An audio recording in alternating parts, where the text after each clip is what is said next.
Three. So I'm ready. Oh, All right. I already started, but no, Oh, okay. no one's watching my shit. Hello. What up, chat? All right, I'm live. I'm We have going to. five, four, three.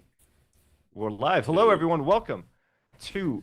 Is this episode two now of I'm calling it uh, episode two. We had zero, episode- one, and now two. okay, episode two of Better Left Unsaid. I am one third of your host, Anthony. James. And I'm Casey, and it is a beautiful day here in Minneapolis. It is pretty nice. Lovely. It's nice out here in Lebanon too. Actually, I'm wearing a short sleeve. I'm wearing a football jersey here in Lebanon because it's what day is it, boys? Holy LARP. It's like the day of the big game. The big game. It's the big game, folks. The big game. So yeah, Casey just told me that it's illegal to say the Super Bowl. You can say Super Bowl on YouTube, right? It's just like in commercials. You better be able to. I don't know. I think I mean, some people legally, even they could come stream after the us. Super Bowl. That's crazy, man. Now, I'm gonna say Super Bowl, but like, yeah, it was always like when like Best Buy would have their commercials for TVs, like get ready for the big game. I'm like, why don't they just say the Super Bowl? Like, can you imagine not being able to say the World Cup final in a like commercial, like It is having to pretty work silly. around it because they're gonna sue? Like, it's just they're advertising your game. It's a commercial. They're saying go watch the Super Bowl. So everyone's saying big game. I've always just found that just weird like American stuff. I don't know. But yeah, this is a Colin Kaepernick jersey. For anyone wondering, I do not watch football. I do not like football. I do not understand the rules of football. I only bought this when Colin Kaepernick like took a knee. I was like, fuck yeah, that's fucking cool. I ordered this shit off of eBay. I don't understand football, you know. So you Wait, don't you still watch like football that at guy? all? Casey, you watch football? I'm just surprised, Anthony, you're a fan of this guy still? What is he? What did he Do do? you Is have he, any like, idea what he did? is he a Zionist? He slipped into irrelevancy. Is that He it? kneeled during the national anthem. Oh, Yeah, that was- yeah. The Yeah, disrespect. that's pretty unpatriotic, No. I have to say. But that's the only reason I bought this thing. I thought he did something horrible. I'm okay. No, as long as No, he's you're not good, a you're Zionist, we're good. As long as he's not a Zionist, we're okay. You never know. But no, Oh. I do not watch football. I feel like it is a barbaric sport. Dude, And it's dying, and I'm happy. is it Basketball dying? is the one true sport. Basketball is one true sport.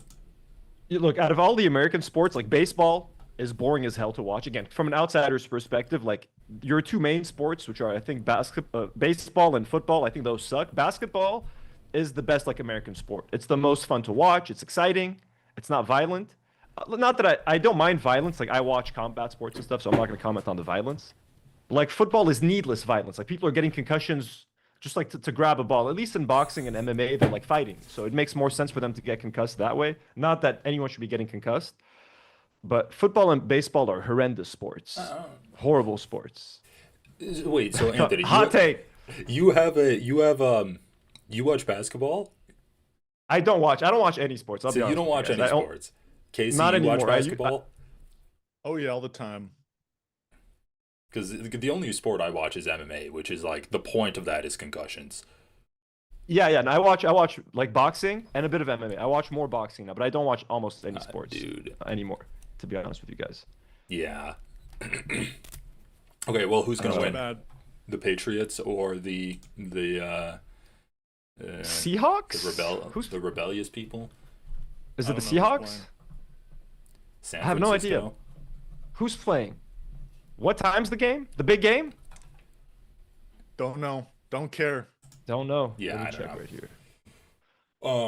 But my Super mom Bowl loves final. it because Bad Bunny's playing and he's like said some anti-ice stuff.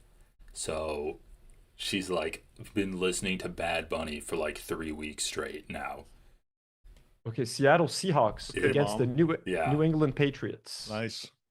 So like Seattle Seahawks. the liberals are lining up for this one. They're getting excited. Yeah, they are. So we have a bunch of topics for you guys today. We're going to be talking about Emiru versus Denims. Some Ethan Klein updates. Ethan was on Piers Morgan. They have a new after show. Stuff like that we can discuss really quickly. Also, is Jeffrey Epstein living in Tel Aviv? Has he been spotted in Tel Aviv? Before we get jumping, I just wanted to take a quick second to thank our lovely members on the channel. If you guys don't mind, some self-promotion very quickly. Just a second, our lovely members like Moverdose, Venom, 787, Brady 9592, Keep It Real, Mindfunk, uh, Amalola, Wonderland Joey, Dr. Times, Hall House Van Houten, and Cedar Down Under. You guys are amazing. Thank you guys so much for all your support. If you guys want to support the channel, you guys can consider becoming a member. You get exclusive live streams. Also, our beloved patrons, like Ilian Mujabir, Yalla Mabruk, our God-tier patrons, superhero patrons like Dr. William Watfa, Maroon Bousleiman, and blonde patrons like Mercedes W. You guys, appreciate you guys so much. And a brand new patron, Bomb Venusaur. Also, just a reminder that whatever super chats you guys send are split amongst everyone here on the show. So we're all in this together. And just a final piece of self-promotion. If you guys are curious to watch me build some Lego tomorrow, I'm going to be live all day, starting 3 p.m. Lebanon time with my girlfriend. I'm going to be building a Lord of the Rings Rivendell set for about like 7-8 hours. It's going to be fun. And yeah, that's it. You have Thank to you guys so advertise when much. you're gonna finish the Rivendell set because it's good. We're not going to stop until it's done. We're going to finish Okay. at around, I would say, like 10 or 11 p.m. Lebanon time, which should be 3 p.m. your time. So if you guys want to tune in, we're also doing some giveaways. If you live in Lebanon, if you want some Harry Potter Lego created by that turf, that horrible turf, or a Pokedex that you can build yourselves. But are you guys into Pokemon at all? Were you guys Pokemon fans when you were younger? Look at this Pokedex. Absolutely not. No, you guys are too young. I appreciate it, but You guys are too young. I feel like Lego is the most like transable toy. You just like take the face off, put it on a different body. Sometimes they add like the curves on the Lego figures, which is absolutely ridiculous. I know. No, the Lord of the Rings ones are amazing. I have since I got the Rivendell set, it comes with the entire Fellowship of the Ring. So Ooh. Yeah, that's pretty so sick. it is pretty nice. By the way, I mean, since we're talking about them, shout out Breaking.com, our boys at Breaking, friends of the show, best source for Lego in Lebanon. Let's go Breaking. If you guys live in Lebanon, hit up Breaking. Chris sends a $2 super chat and says this super chat is only for Casey's mustache. Thank you So very thank you- much. I thank you, appreciate Chris. that. I will use that money to invest in my care tools and tactics that I implement to make such a great mustache. Thank you very much. You got like the mustache wax and everything. Yeah, any I'm not grooming really tips? waxing it. I kind of despise those people. Really? No, no, Well, not a they're a waxing little guy. bit. They put a bad stink on the mustache community. We're not all whimsical like that. You know, some of us are just. You don't it's like just curl natural it up at the genetics. edges. Yeah, it's not part of how we do it. I've never. That's I've fake. I had a friend who got me like a beard wax once, and it was just like too oily. It made my beard too greasy, so I never used it again. My mustache was always just raw, man. Just kept it like Yeah. natural. Just good old mustache. No oils, nothing in there. Even though I'm sure it could have benefited from some product from time to time. You know what I mean? Nah. We do have to have like a facial hair contest or something, like some kind of like live like members content with it, like the I most mean, listen. ridiculous facial hair. I can grow my beard the fastest. I'm an Arab. I just have That's true. an unfair advantage when it comes to that. So no one can Yeah. fuck with me in terms of like this rich full beard. But Casey's got it down on the mustache. Casey's I got the know. mustache down. But James, you're also like you're a sleeper. You I'm know just what I mean? I'm, We yeah, haven't I'm in the seen middle. I'm stuck. we haven't seen what you're yourself. capable of. You've always kept your facial hair composed. You know what I mean? I've never seen you let loose. Actually, in the winter you did let loose for a while. I do remember that. I just feel like I look a little homeless, or hey. it's not the best look, but Maybe a little. Hey, bit. I've rocked everything. I've had beards, I've had mustaches, I've had no beard. yeah, I've worked through it all. I'll grow it out if I go bald again. Then I'll Okay. grow it out. That would be nice. I'm gonna open up a few. Let me see. We have a couple of topics So to start so with. what are we starting with? Because, dude, There was a lot. my family's been going crazy. Like, I don't know. Are you guys in like group chats with family members or anything like that? Oh yeah. Because I keep yeah. getting added to Yeah. group chats, and I just see like the most unhinged political discourse going on in there, and I'm just like, I don't want to be a part of this at all. But like, I woke up like on Thursday to my sister, and she's like, Epstein is playing Minecraft and Roblox. So Oh my god, dude. so yeah, we need to get into that at some point because Is Epstein a Minecraft YouTuber that has also been outed as a pedophile? Yeah, Well, yeah. Casey my mentioned he biggest had a bunch of surprise. conspiracy theories, right, about Epstein. Oh yeah, I'm ready for that. Well, if you, I've just shared my screen. I have a couple of like little mini updates at first, if you guys want Oh to get yeah, into before we let's do jump it. into Epstein and stuff. Some sillier things. This one sucks. I'm sorry. Trigger warning. This is a video of an ICE agent kicking a dog. I don't think we should even see this, but there's an ICE agent, a federal agent kicking a puppy on camera, which is one of the worst crimes. And I know Americans can watch thousands of children burn in Gaza and not utter a word. But if an American sees a puppy getting abused, they will burn down a city. They will burn down. So, I mean, if nothing else, if the murder of Renee Good or Alex Pretty were not enough to motivate some Americans to turn against these federal agents, maybe footage of a puppy getting kicked, which we're just gonna watch it like this. Puppy's coming to probably defend someone, an immigrant, from getting attacked, and we're not going to finish the whole thing. We're going to see the aftermath. The dog runs away after getting kicked. Sorry. Anyways, what do you guys think about these dogs getting kicked by ICE? I mean, it's So cartoonish. this is. Sorry about that. Wait, Yeah, I Anthony, don't you were know. the guy that posted that posted the screen recording. No, I did not post this. We're going to talk about this. I've not even watched Come this in on, full, man. to be honest with you. But You yeah, would so the have dog. something like that on your phone. I would not. No. So yeah. So apparently Donald Trump posted this on his Truth Social for a little while.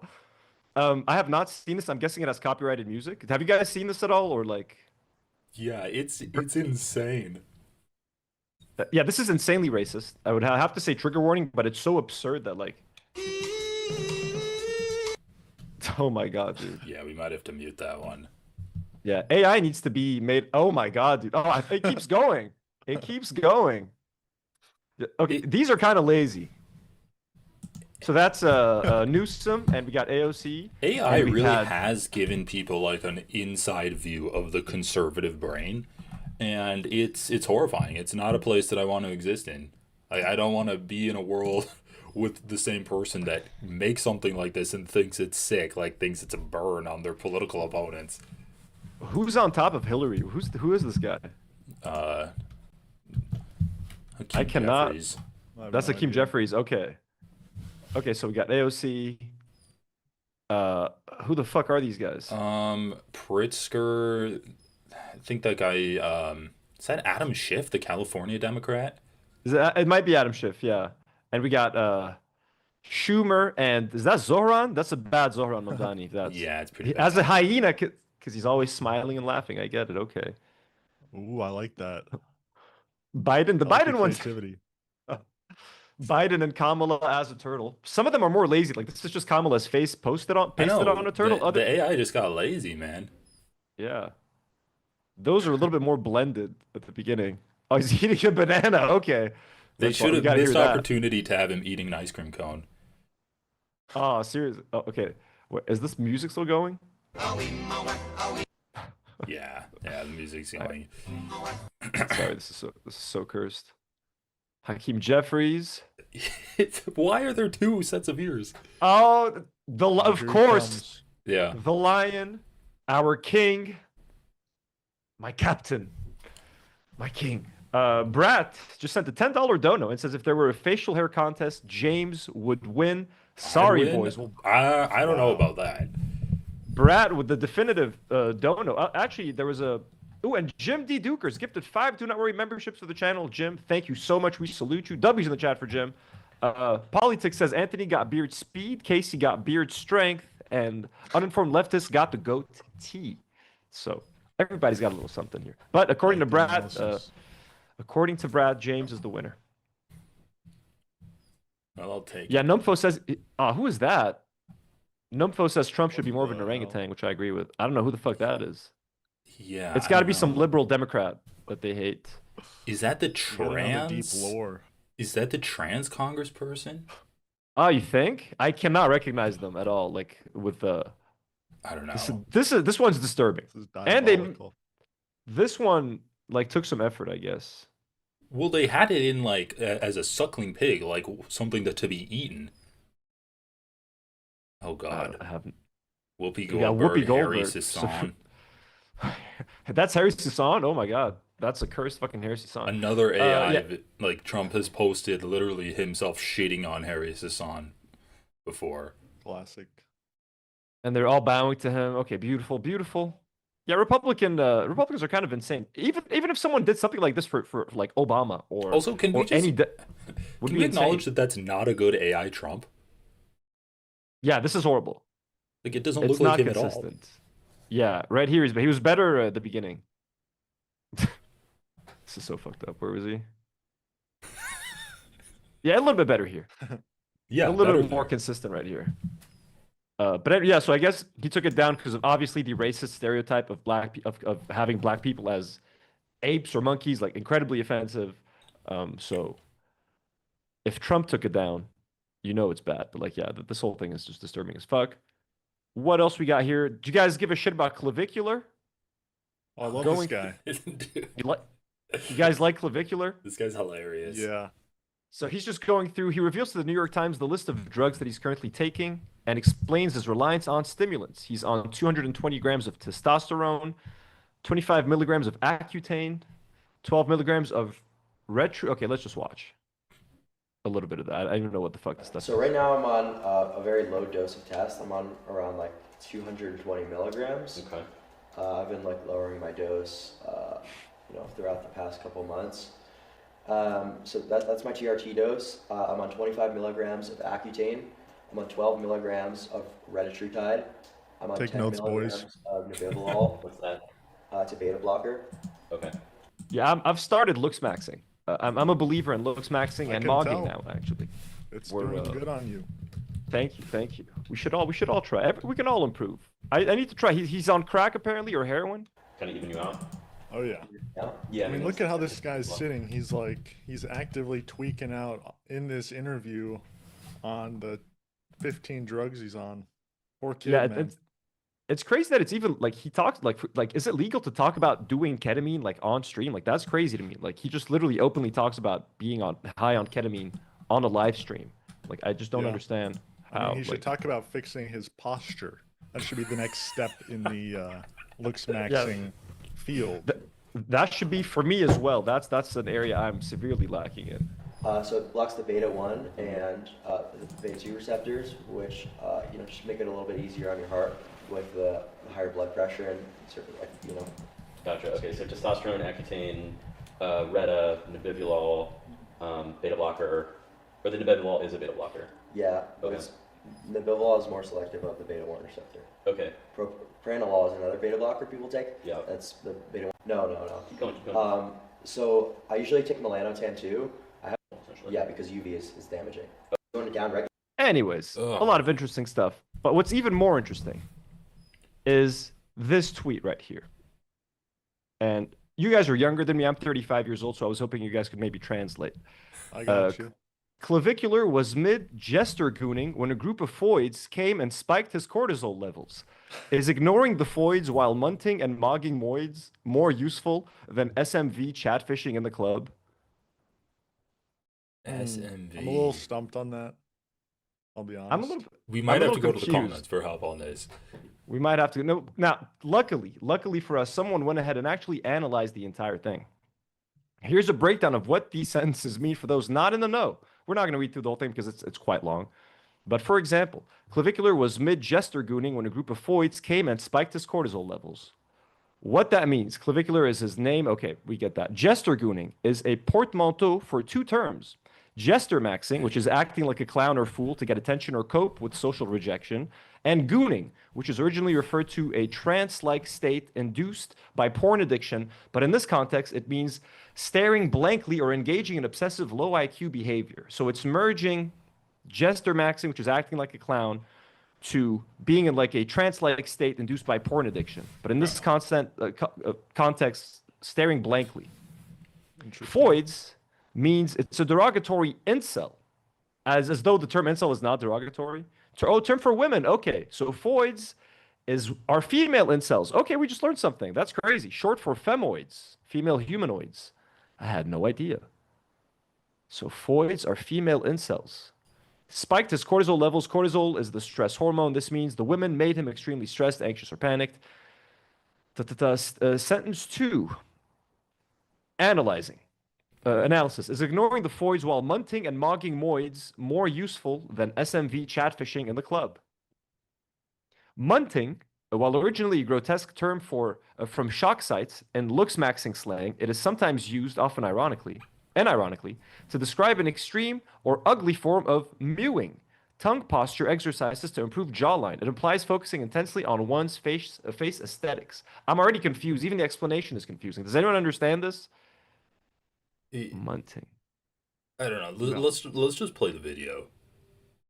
There's no video here. Oh, this No, one. unless he was Okay. gotta get Really dressed like again. you. What's your Yeah, so let's watch the jester gooning in action. my friend likes your cameraman. Really likes you. What's your name? I want to eat you.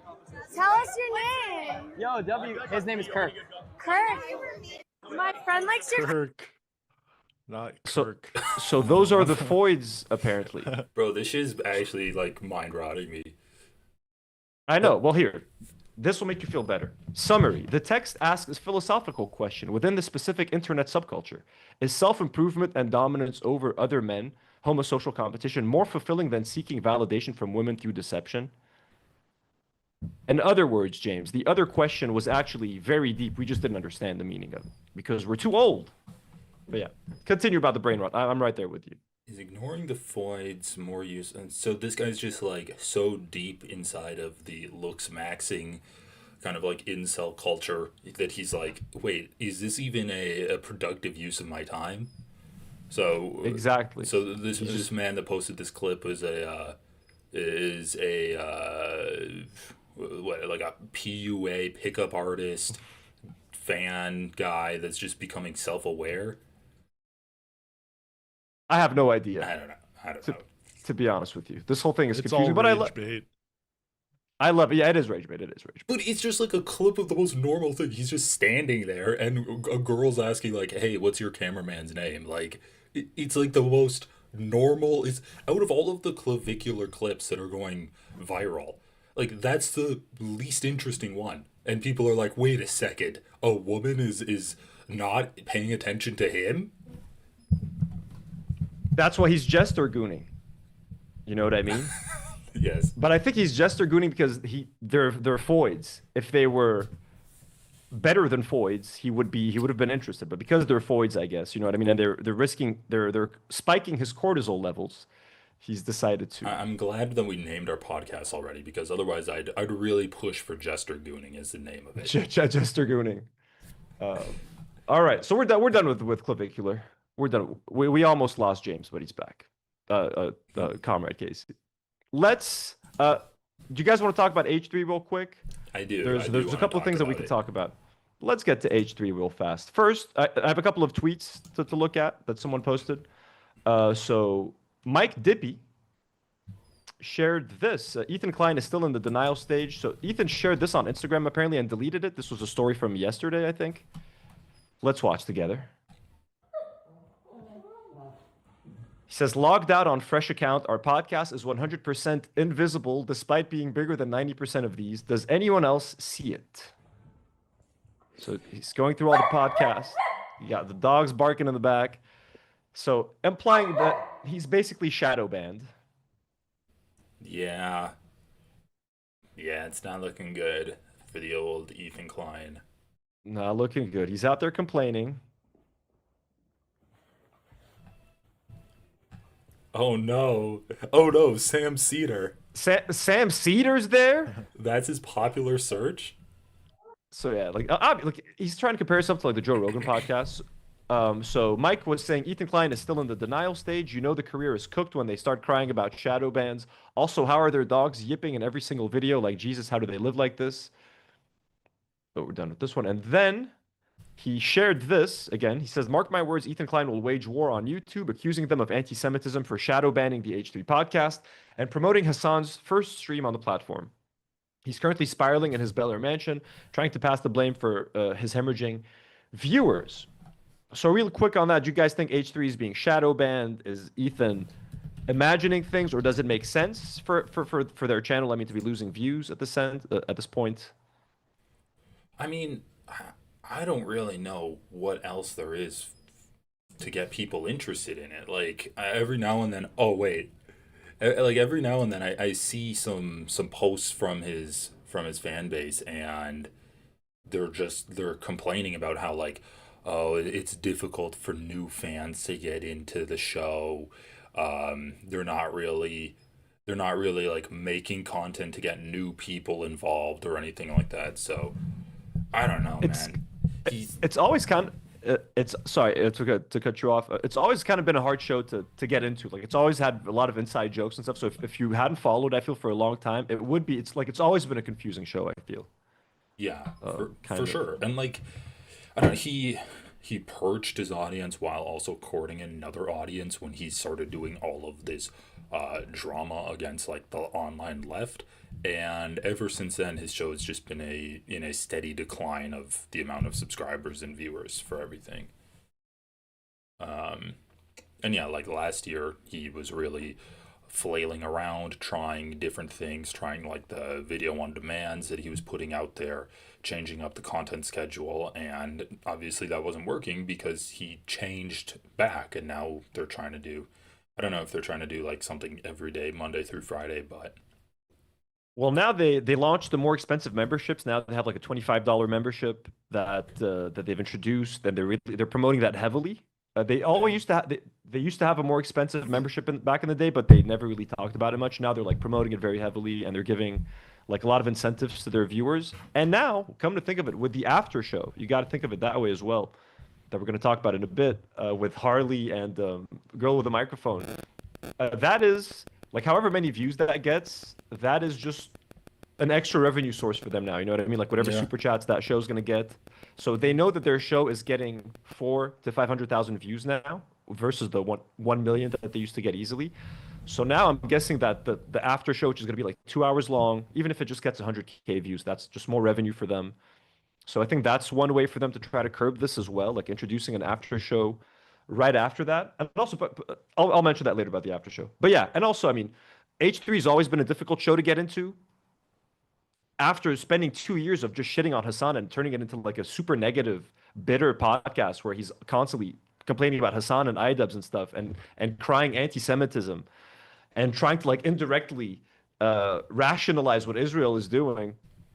Oh yeah, obviously no one's gonna want to tune in. I personally, at this point, like when I used to watch H3, I used to watch it for the goofs and gaffs, whatever the fuck, you know what I mean? The fun, chill times. hmm, Now I would literally only ever watch if I had a feeling he's gonna talk about something newsworthy. Like if he's gonna complain about Hassan or say something that I could talk about or react to. Yeah. It's the only reason to ever watch that show anymore. Like to me, it has only he has transformed it into the drama only podcast, and that's how a lot of viewers dipped. And the only ones that are left now, I think, only want the drama. Like, you know what I mean? Like all of these goofs and Right. gaffs episodes that he's trying to do to recapture the golden days. Those days are gone, man. Like no one wants to listen to you guys review movies. No one wants to watch you guys eat weird foods. Like you've just spent 2 years being an asshole online. No one's just gonna forget. And let's go back to the goofs and gaffs. So I think this is completely natural. It's not shadow banned. The show's just not doing as well. Like they're getting a third of the views that they used to, which yeah, I think it could also be a problem of like advertiser friendly flagged channels. Like YouTube is very selective about what it promotes, especially on like he was looking on the TV app. I feel like that's pretty yeah. selective if you're just looking at the podcast category. And he's made almost no effort to make his stuff, advertiser friendly. So I don't even know That's why true. he's surprised. And they've been in so many controversies and like so Yeah. like yeah. And even speaking of advertising, like they've also had to resort to weird ass advertisers, like talking about like struggling.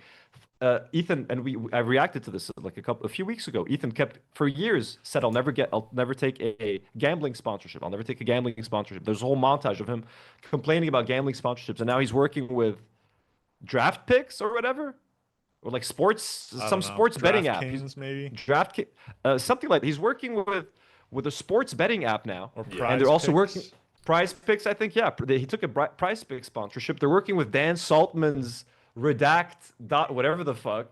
You know what I mean? Like a Destiny's co-host. Like he's having to they're having to resort to things that that they either spoke out against in the past and said we would never do these things, or they're working with like just the most unsavory characters online to But it's also just like paying the bills. he's posting this simply to just rile up his audience. Like, what's the point of him posting this? He's not complaining to YouTube. To complain, Like, complain to YouTube. Yeah. like is he complaining to YouTube by posting that? Is he gonna reach out to his rep or whatever? Like, I think it's just once again to like get his audience to harass people that are at YouTube or like complain about it, or like even just reinforce the cult that they're at war with everyone, and it's this community 100%. that is like constantly attacking other people. Like I was in their community page, and the thing they're doing now is like making billboards for James Charles or whatever. Like, they can't exist without a target to latch onto and aim all of their energy at. And like James Charles content, like at this point, it's like who gives a shit anymore, man? Like It's literally after all this years time old. as well. It's years old drama. They're like microwaving their old fucking drama and topics. Like I'm looking at their. That's a good metaphor for it.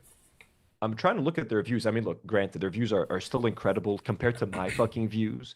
But like, look, 300K on an episode, Ouch. 395K on an episode, 488K, not bad. I mean, compared to what they were getting before. Here they got Olivia back after 8 days, hasn't even cracked 500K. Like the golden days are gone. So now with this after show, whatever we think about it, and I've only seen I watched like a couple of minutes of this, and I saw a few minutes of their first episode. It's kind of unwatchable, but like at least that's an extra look. That's an extra 200K views that they're getting on the same day. It doesn't matter that it's not the same live stream. That's going to be an extra revenue stream. That's an extra 100K views right there. That's an extra 169K views. So the show's doing okay. Now this one got 80 views. Look, I only saw footage from their first live stream, so if it was bad, it might get better. But I mean, there's also I don't want to meet the kind of person that's watching this H3 after show.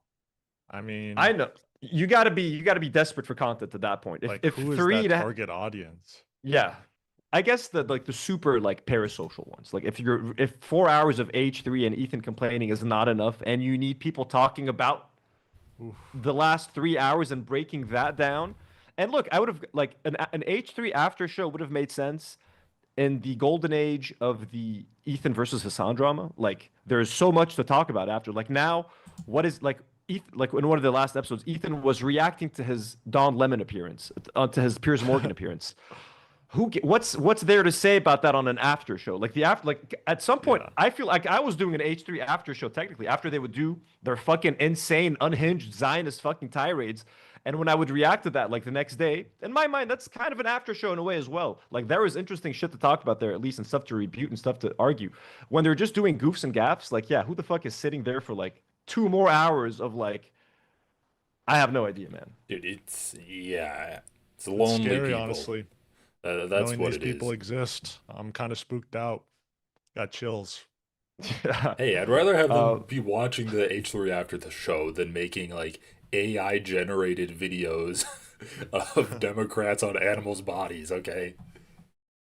Oh my god, True. yeah. And this is from I think a live stream from a couple of days of Ethan sort of talking about like he's more canceled than other people. So this is kind of within the same vein of him complaining about being shadow banned. I feel like I'm way more canceled, like way more of a public outcast than these people. Yeah, I would say. both of us, by the way. Why you Wait, look at me like when I was did this? you? When You was this, said I would Anthony? say. I think like a couple of days ago. This was a recent live stream. I think when I think the one where they were like Tamara and Lena were doing they were covering some kind of drama. I can't remember who it was. Okay. Taylor Swift and like something messages, whatever. So I think this was 2 days ago. Yeah, I would agree with that. You agree? Yeah. Like Chris D'Elia, Shane Dawson, Trisha, for Christ's sake, is doing great. You know, But what's the common thread between all those people? none of them are Jewish. There you go. In fact, I'm not even a Zionist. I mean, they literally can't help themselves, man. They can't help themselves. And Zach has to set him up for it. You know what I mean? Like, Zach, what's the common thread, Ethan? And Ethan's got to say it. It's really so. It's really something, isn't it? So yeah, good for them. Anyway, anyhow. I have not heard shit from Chris D'Elia in like ages. I know he's still like doing like his own little podcast or something. So, but like no one, he's like not a guest on anywhere. He used to be everywhere at some point. He used to be in movies. He literally got erased from a fucking movie at the last minute. I can't remember, like the Zack Snyder movie. Like the dude's fucking gone. You got the Tourette's, you got that going. And you are That was never a problem extremely before October antagonistic 7th. to everyone on the internet That's all the also- time. That that might would- have something to do with it too. Just starting But fights that's not with what people everyone criticize all me the for. time. I would say all of that stuff was never a problem before October 7th. Yeah, but that's true, I like get it it. is all now. those other people that you listed don't do. No, but But yeah, Dan is right. And also, like, if Ethan thinks that he might be shadow banned, like, yeah, why would anyone want to help you? Like, you shit on everyone online. The only reason he's nice to people now is if they defend him against Hassan, even if he hated them 2 years ago. If they defend Ethan against Hassan, he's nice to them. Yeah. But like, he doesn't have any friends in like the YouTube industry anymore. So like, why is anyone gonna go to bat for you? Essentially, and why is anyone going to like push for your content? Who wants to be a guest on your show? But he spent the last 2 years alienating everyone, and everyone like loves Hassan. Everyone wants to support Palestine. All the young creators that people want to watch. Why would they want to associate with a podcast that has gone out of its way to again try to justify what Israel is doing and be like, it's not that bad. Like, I'm gonna go film vlogs in Tel Aviv Right, to show you. Like, it's like. And it's also just like, yeah, they justify what Israel's doing, which is horrible, but he also literally monetizes ruining relationships with everyone that he's ever done content with. Like, that's his show. Tanking relationships Literally. publicly and then turning it into drama that people are going to sit there and want to watch. For months and months, like literally Trisha, his ex-co-host, Hassan, his other ex-co-host. I think the lesson should be never host a podcast with Ethan Klein. That's first of all. Yeah. And then iDubbbz, like his ex-best friend, the way he calls it. But That's I think he's so fucking funny. He's still like, I complaining a little bit more. collaborated with iDubbbz one time 4 years ago, or like, I don't know, they made like 6 videos together, and he's like, we were the best friends in the world. I can't believe he would betray me like this. insane. Like the series, like Obi-Wan and Anakin shit. You are my brother, Anakin. Right. Hey, you guys remember those videos though? Those were some the hot knife video. Come on, that was a banger. Which one? When he's like when you With stabbed me? iDubbbz. Oh, Yeah, come when- on. You oh, guys the are old real fans. I remember them I'm not a shooting real in the fan. desert. I remember them shooting in the desert on one of the videos. They were on the. I don't remember these. So that's ancient to H3. I've seen them. I've seen most of their videos together, but I don't remember the hot knife reference. I'm sorry. I'm a fake fan. Talk some shit, but not to like big people. No. But Ian makes a good point. I've been on the internet for like a decade and a half now, and it was only up until October 7th. Then all of a sudden it was a problem that like people cared about. including Tourette's, all of a sudden is a problem. Oh yeah, Tourette's. never a So problem before. sorry. Apologize for that. Is Cody a Jew? So again, if they think that the internet turned on them after October the 7th, just happenstance. Oh, October the 7th happened. A bunch of Israelis got killed. I hate the H3 podcast now. I hate it so much now. It's crazy. It's like, no, people felt that like their values weren't aligned with yours. You had so many chances to like explain, to like talk about the genocide in a way that, was empathetic to Palestinians without him trying to defend Israel, and he just was unable to do it. And instead of going after Israel in the IDF episode after episode, he went after Hassan and other small little creators who were just like trying to like either defend Hassan or talk about Palestine and criticize and call out Ethan for what he was doing, including myself, including you guys. He's gone after everyone. And he made that his mission. Yeah, and he didn't just go after everyone. He went after a handful of creators that are like in his own circle, which was like the weirdest thing. Like, if there's a Venn diagram of like all the people he attacked, a massive portion of their audience is also his own. Yeah. So it's just very poor decision making on his I think part. one of, like, yeah, we've talked about Ethan a lot and his coverage of the genocide, but attacking small content creators, but really, I think the most damaging thing he's done is the incessant conflation between criticizing Israel and being anti-Semitic. Criticizing Israel or criticizing Ethan can't hear it, and he just says it's because he's Jewish. Even in that clip you just showed, like, oh, is Cody Ko Jewish? Like, oh, well, it's not my Tourette's, right? Because and that was never an issue before, so it must be something else. Wink, wink. Like, dude, it's just it's so disgusting because there is a lot of anti-Semitism right now, and this man is contributing to it. He's doing the exact same card that Israel's doing, which is saying that any kind of criticism against me is anti-Semitism. Which he can't help himself. And I think naively that when Sam Cedar went on his show and they had that debate, I'm like, that's it. Like, I think if anyone's gonna make him understand, it's Sam Cedar. Like, he clearly got trounced in that debate. Sam Cedar fucking wiped the floor with Ethan. But then, sure enough, he shows up the next day being like, I wiped the floor with Sam Cedar. I embarrassed him. I destroyed him. Shame on him for trying to say that I'm conflating Zionism with. I was like, holy fucking shit. Like, that's when I knew that it was completely hopeless. Like, it was hopeless from before. I was just trying to be an optimist. I was like, Sam, like, I love Sam Cedar. We all like Sam Cedar. I'm like, if anyone can get, and he's Jewish, so like, maybe he can get through to Ethan. You know what I mean? Like, look, you don't have to be this way, Ethan. And yeah, hopeless. it's pretty bad. Mudma sends a €5 donation, a £5 donation, and says, "Oh, I was an arsehole and people don't like me anymore, and notice my hypocrisy and nonsense." Exactly, it's just accountability. It's accountability, and he's conflating it with, I've been canceled. You've not been canceled. You know how many? I gave Ethan and Ela so many chances. Like, I kept watching their podcast for like a month and a half or two. I'm like, this can't be what they think. Like, this can't be what they really think. And it took me like 2 months to be like, okay, I'm finally gonna make a video talking about this. But like, it's not like I stopped watching the next day. I'm like, okay, Ethan and Ela, they're emotional, and like Ela's from Israel, so I understand why. Okay, her family's telling her one thing, and like, I understand that tensions are high. Maybe in a couple of days she'll kind of like, they'll cool off and they'll kind of see what's actually going on. But no, they kept insisting and insisting, and like Ela refuses to fucking criticize the IDF. Ethan did it at some points and says like, yeah, they're he even says that like some of the settlers are valid military targets. He said that the IDF are terrorists. He'll say something that is positive, but like Ela would never make those concessions. She'll never make those concessions. And I'm sure, and 100%, if Ethan wasn't married to Ela, if he wasn't married to like an ex-IDF Israeli person, he would have been more flexible. But like, he can't do. Like, his wife was in the IDF, her family's in Israel. She's not gonna move a fucking inch. So he's not gonna move an inch. Right, he goes from like the last episode of Leftovers with Hassan crying about a slain Palestinian child and like a Palestinian dad holding his dead kid, crying about that, to then like a year and a half later blaming the Palestinians for their own genocide. it's uncanny. Yeah. Like, yeah, you can't tell me that Hila posting like pro IDF shit on her Instagram all the time, saying that Yoav Gallant was a good guy. All of that shit did not influence Ethan's opinion at all. And insane. That was the funniest. I love that Yoav Gallant clip. He was a really good guy.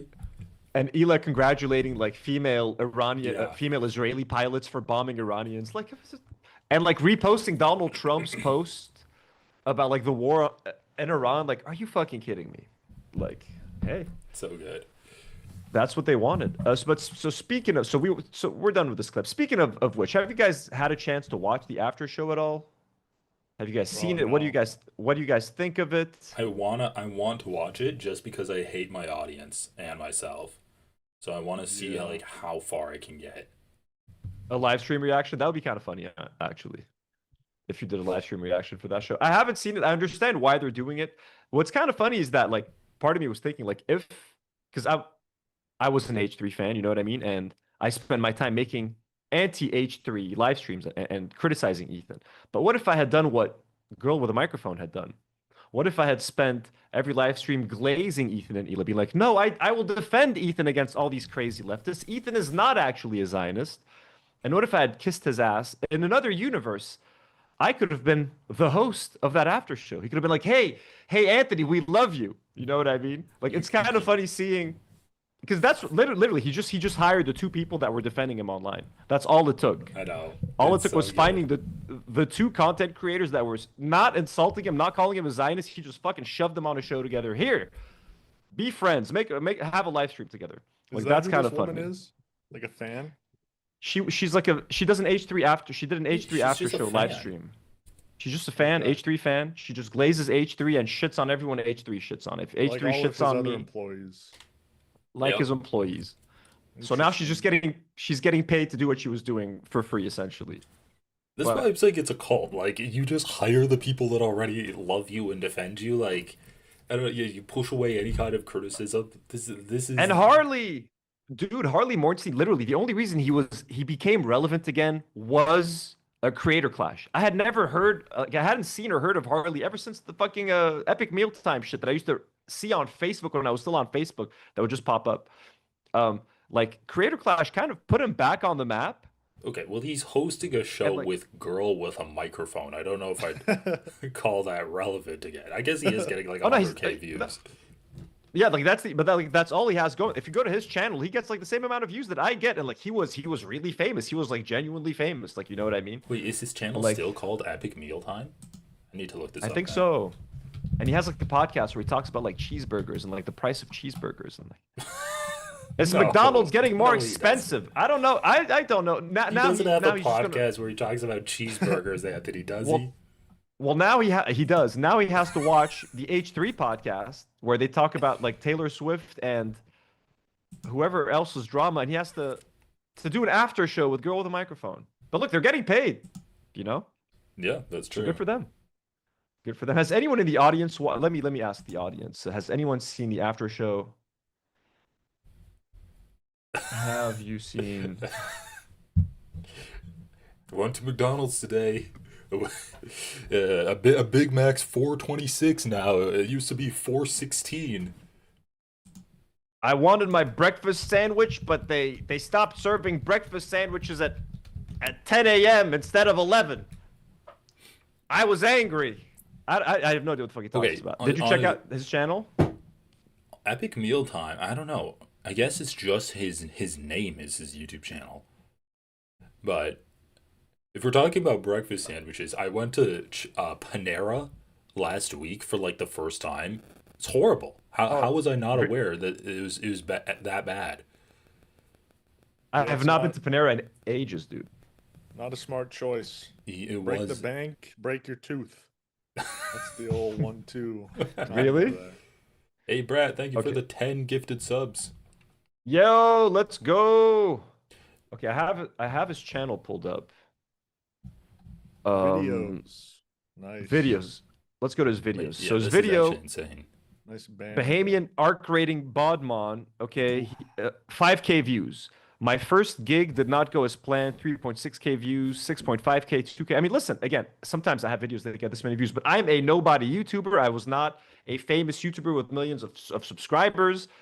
I'm not currently like a co-host on the H3 podcast. 5K views. Like, these are views that like just a regular YouTuber or content creator gets. These are not the views that someone like him I mean, should this be getting. channel's pretty bad. Like, he's posting It's like, horrible. every 4 Thumbnails, man. months. He's got his AI thumbnails, by the way, which already like is kind of fucked. At least here, some of these ones, like this is AI. He wasn't using AI here. So this is, I think did he stop his burger podcast? Oh, he might have deleted No. that shit. I think the burger podcast. I think when Bad Empanada made fun of him, he might have deleted that stuff. It's so fucking funny. He might have deleted that.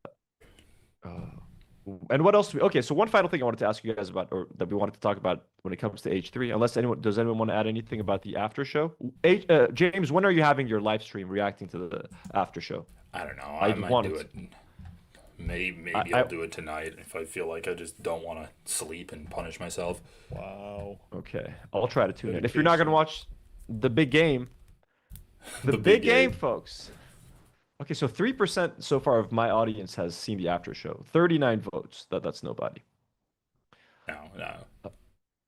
I mean, no one in the regular podcast is watching it. Like, if the numbers are to be believed, they're getting like a third or a fourth of their views of the regular show, which is pretty bad for a show that's supposed to start directly after the podcast. Like, people aren't just like going and clicking on that; they're just done. I don't know. If Well, I this bet a is big like the portion big of new the show, podcast. I sorry. bet a big portion is still hate watchers, and it's not very fun to hate watch when Ethan's not involved. That's true. That's the thing. Like, yeah, like there's no juice there. Like, I would watch if there was something to hate watch. I would maybe watch something to react to, something to use as content here. You know what I mean? But I think their show depends on the H3 pod. If Ethan delivers a good drama-filled episode, they'll have something to chew on in their after show. If he's there fucking goofing and gaffing, why does Harley Morenstein care about the H3 podcast in that way? I don't know.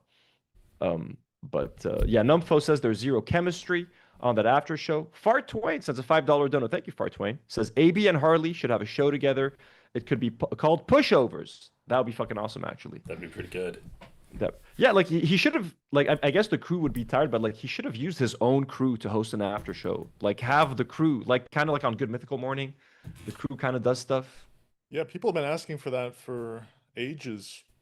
Yeah, like I would have back in the day, I would have loved to see it like Dan and like Ian host a show together or something like that. Like that would have been funny. For sure. Again, I don't want to mess with the crew anymore, but one final thing. Ethan on Piers Morgan. Did you guys watch that? That was a hard watch. That was horrible. I sat through the whole thing. It was incredibly boring. I thought it was going to be like an exciting piece of content to react to. They sat there and talked. Don Lemon, man. James, did you check that out? I saw some clips of it. I saw some like cringy jokes that Ethan was trying to crack, and I'm just like, I think I'm gonna stay away from this one. Ethan has just been like not interesting to watch, like for I don't know 4 or 5 months now. It's done. Like the juice is done. Yeah. Out of the whole like the story, it's just exhausting to talk about. Like, what else does he have to say about the whole situation? And like to me, if Ethan was gonna go on Piers Morgan, it was to talk about like the rise of anti-Semitism on the left, and like I thought like because that's been his whole shtick for the past 2 years. That's the thing he wants to fight, and he made Casey Tron mention the rise of anti-Semitism on the left in her apology video. Like, you know what I mean? So that's it. But like to be like to get on Piers Morgan to talk about Don Lemon. And the entire panel fucking sucked. Like the entire panel was sauceless. Let me just pull these buffoons up. For once, Ethan was the most funny guy in the room. Yeah, it was a horrendous panel. Like I think Piers, you could see he was visibly annoyed that like he's like, this is a bad episode. Like this is not good. He's like, you know what I mean? He was not enjoying that shit. Thank you to Cedar Down Under, 20 gifted subs or members. Hey, Damn. let's Thank you go very much, Cedar Down Cedar. Under. So here, let me pull this up here real quick. Let me bring this.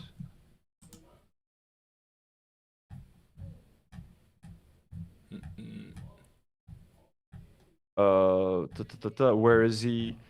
So look, it has 334K views. Piers Morgan, like regularly, gets like, look, this Tim Pool episode 400K, 500, almost 600K, 400K, 400K, and he often gets like 1 million views when they're talking about like really hot topics. This Ethan one's at 330K, like Don Lemon. It's the And lowest look at these one. idiots. Glenn, great to Sorry, let me mute this. prosecute. You don't. Look at these buffoons. This fucking idiot. Like, I couldn't even recognize this fucking guy. It took me a minute. I'm like, I know him, but like, where? And then they're like, he's the guy who tried to sell a Senate seat. We got this straight up leprechaun. This guy was a nice guy, though, but he was a straight up leprechaun, dude. Like, just no charisma. No charisma. That's all I'll say. This dude is a fucking, like, Russian shill. Like, what are we doing here? What are we doing? But the leprechaun came in with the save multiple times. And I'm not trying to be offensive. I love leprechauns, folks. And I got the pass to call him a leprechaun from Irish viewers, and they said that I even have a decent Irish accent. Oh, Cedar Down Under has also gifted 20 memberships. W's in the chat for the greatest Lebanese Australian person out there. Yeah. I'm looking for my wee gold, pot of gold. W, holy shit, Cedar Down Under with a W. Thank you so much, Cedar Down Under. Again, we don't deserve you. You're way too kind, way too generous. I know. We love you, mate. Cedar is powering this show. I hope a dingo did not eat your baby, Cedar Down Under. That's all I'll say. So Pia, I watched that. There's nothing like I can't even show you like a fun part of this. Like, look at that. He's Ethan on Don Lemon. Like, just look at this. We're shit. here. Tell me. To leave. I'm sure Benny's not talking about this, or he'll say, I don't know anything about that. But she didn't leave right away. It's all on video. She stormed a church. She called people pedophiles. Not only is she not arrested, but the DOJ is not. I'm a journalist recording. That was a good soundbite. I'm a journalist. And he kept reading shit off of he kept reading shit off of a screen. At the end, he's literally looking at his computer. So Dude. just give me your assessment of what's happened with Don Lemon. Gladly. So I agree with the majority on the panel that, I mean, he did nothing. He walked in there as a journalist recording. He said, you guys are very keen to talk about what he said on camera, but you forget this one, Benny. He said, quote, look, he's reading. If you like, he's literally okay. Like he's reading his quote. I get it, but he spent half the time looking at a computer screen, and like he's got the whole crew around him. He kept looking around at people and smiling, so like Dan is there. Can you pause it real quick? Because I'm just reading the comments on this video, and like half of the top comments are H3 fans writing it. The other half are just like insulting Ethan. But I just think it's crazy to me that this is the lowest viewed episode of Uncensored in like at least 3 months or whatever, and he has his entire audience watching this. So that means it's a really low viewed episode. I had a hard time sitting through this, and I'm like excited. I'm all right, some good content. What's Ethan gonna say? Something like just something fun to fucking react to. Random zero, man. It was like we were powering through. The audience was bored. I thought like am I crazy or does this fucking suck? But no. Eric with a 14 sec super sticker with a little black kitty. Thank you so much. And Chris with another $2 super chat and says, Anthony, please don't make us watch this garbage again. We're not, I promise. You see, please. Everyone fucking hated it. It was genuinely horrendous. But let me just show you the part where he's reading at the end. I hope I can catch that part. It's literally like his closing statement. He's trying to... Where can I find him? Oh, Ethan. Glenn Beck? Yeah, then they had Glenn Beck on the fucking show. I'm not gonna be able to find. He was looking out at his fucking screen. Yeah, but I think one is much more urgent. I think Benny's intentionally bearing the lead here. I think we're sleepwalking into fascist police overreach, and I want to say fuck ICE. Oh wait, no. And get the fuck out. Piers, can I just end by saying one quick thing? And he kept like, Piers wanted to end the show, and Ethan was like, "Can I say one more thing?" And that kind of annoyed Piers. I swear to you, Piers had this expression the whole episode. Like, this is not getting any views. This panel sucks. And you can tell by the views, seriously. Like, if you want to get invited back on the Piers Morgan show, you have to make a good impression, right? You have to be either funny or like really controversial and have like some viral moments. Yeah, you got to be sensational. Or be smart and know what you're talking about. You could be the boring guy, but at least know what you're talking about. Ethan is not a journalist. He's not qualified to be there and talk about Don Lemon, if he should be arrested or not. He wasn't funny. He wasn't sensational. You know? I know. Like two funny sound bites from this. The first one, I'm a journalist. The second one, Ethan Klein, give me your opinion on what happened to Don Lemon. Like, why? Why are you bringing on Ethan to talk about this? Look, I'm down to see that debate that Ethan wants to do against the bearded anti-Semitic dude. What's his, Dan Bilzerian. I'll watch that. Like, that is a sensational Jerry Springer type episode of Piers Morgan. That's why we tune in, not for fucking boring dudes talking about Don Lemon. Like, the whole topic, the subject itself of Don Lemon was boring. Each guy on this is somehow whiter than the last one, too. It was horrible. It was horrible. I wonder Hassan's appearances on Piers Morgan. They're definitely in the millions, I'd have to believe. They're very for sure. Viral videos. Hassan does great on Piers Morgan, and he's had the moment where he told the guy to shut the fuck up, like, you don't know anything, like, shut up. That was viral when he was telling the dude from Valuetainment, what's his name, Vinny. He's like, hey, why are you Vinny? You're looking really red. Like, yeah, Hassan's had multiple, and Ethan was trying to go for that. Like, at the very end, he told like Rob Leboyevich, like so, no, what you take, like, what, like, why the fuck are you here? Like, whatever the fuck he told him. We have Mehdi Hassan getting 1 million views on Piers Morgan 4 months ago. Then a year ago, 3.4 million views. Then the Hassan interview that happened 2 years ago has 4.2 million views on Piers Morgan's channel. Damn. Whoever booked Ethan fucked up. Like, there are better episodes to put him on. You know what I mean? Like, they just fucked up. They put him on with the wrong panel. Both Hassans are blowing Ethan out of the water.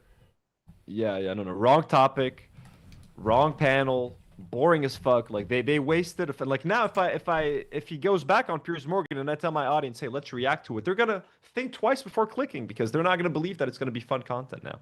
So, genuinely disappointing and dangerous. It's so funny that it's the lowest viewed. All right, I'm gonna scroll back to see how far we have to go before we find something lower viewed than that one. You need to watch it. It'll be interesting for your stream. I'm sure they're gonna hate you for it. Like this might be worse than watching the after show. You know what I mean? Actually, no. The after show, reacting to Ethan, reacting to his Piers Morgan appearance, must be an all timer. Can you imagine that? Harley and a girl with a microphone. Yeah. Is it Comment, possible having to a get comment on negative this? views? Is it possible to get negative views on Dude, on a YouTube video? yo, you should react to that tonight. Because like they have to glaze him. Because he pays them to glaze him. And they have to sit there and say that was an incredible Piers Morgan appearance. So That's the fucking only incredible. videos that are getting lower views than that Ethan Klein appearance are like one-on-one interviews that Piers Morgan is doing. Yeah, crazy. It's crazy. It's actually crazy bad. It's really funny. Yeah. And he knows. Ethan knows. Maybe he got shadow banned, Ethan. You know? You never know. I was thinking before we get... Okay, sorry about that. Let me fucking Prince Andrew fucking piece of shit with that fucking Christ, picture. dude. I don't want to look at that shit anymore, man. I'm so tired of the Epstein stuff. Do you guys want to talk about Emiru and denims before we jump into Yeah, Epstein? honestly. Yeah. Okay. Here, give me a second. I'm gonna set some stuff up. I'm gonna stop sharing my screen for a sec. All right. Oh, I wasn't sharing. Was I sharing? Oh yeah, let me stop sharing. You were. Dude, this Epstein stuff is exhausting. Here, I'm gonna switch to myself. Okay, so you guys can't see. Okay, just as I open the links real quick. Fucking Epstein. So what is going on with Emiru? I'm seeing like I'm seeing some stuff about it. I just have no idea. Is she bad? Is she a bad person now? She's bad now. Yes, Emiru's bad. I think she's always been bad. The first time I ever heard of Emiru was when she got attacked at TwitchCon. Oh yeah. Here's a post I'm seeing. Emiru has asked her thoughts on ICE. If you need a streamer who doesn't even know anything about politics to tell you about politics, you probably just need to like get off the internet. Yes, essentially. So yeah, if you want, we can. Let's the original clip. So yeah, Emiru's asked her thought.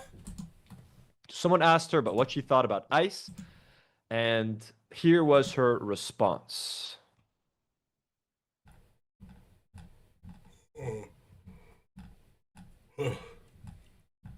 Fucking copyright. Let me just pause for a second. Dang.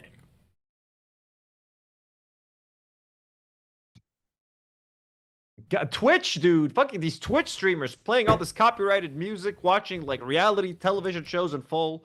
What are the rules? Why do we all live by the same rules? I know. Well, that's why Hassan's not streaming on YouTube today. It's like I can't handle the copyright strictness. Dude, it's fucking hard, man. It really is hard.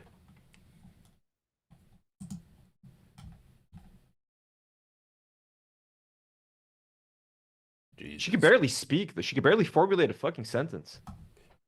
Let me look it up. So she's just like watching copyrighted shit. Yeah, to just sit there and listen to fucking Daft Punk, apparently. Dude, I gotta stream on Twitch. I know, right? Dude, I could watch so many reality TV shows. Okay, let me speed this shit up. Get through this. She can't speak, dude. If you need like Oh,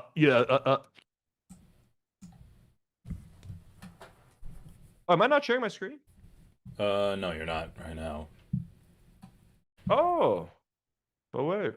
You can't say I don't do politics after visiting. Oh, you the guys US can't Mexico border see. wall. Sorry, guys. She visited the border wall? You guys can't see what I'm seeing. My bad, guys. Thanks for the heads up. Boom. There you go. I do think it's so funny because in America, there are certain topics that are just like, oh, this is way too far. Like raising the taxes on the wealthy. They're like, the wealthy are going to leave the country. We can't do that at all. But then you have, a terrorist organization kidnapping people, breaking down people's doors, torturing them. And it's just like, well, both sides are bad. It's like, okay, so you have Zoran saying we want to raise the taxes on the wealthy, and that's too far. But like, police murdering people in the street, like executing them, that's completely fine, or that's justified by half of the politicians in this country.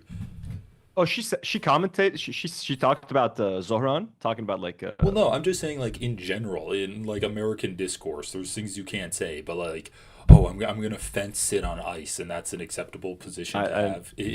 Like, you just hear so many people that are apolitical, and I'm putting that in quotes because they're actually conservative, that don't feel like they need to Exactly. comment about it. By the way, Eric, with a 70 sec dono, thank you so much. Says Hassan on Pierce was way better. Exactly. Yeah, James just told us how many views that shit got. Hassan on Pierce was iconic. But Eric, thank you so much for the generous super chat. It's very kind. So she basically is saying if you need a streamer who doesn't even know anything about politics to tell you about politics, you probably just need to like get off the internet. Let's watch her struggle to get through that sentence a little bit longer. Like, What is she Oh my God, watching, dude. by the way? Like, what is her content?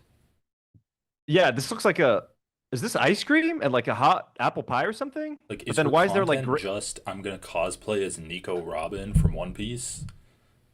And, like, maybe, and but like, stammer my way through a stream? is this a dessert or is this a savory dish? Because on the right, without the sauce, it looks like some kind of sweet pie with 2 scoops of ice cream.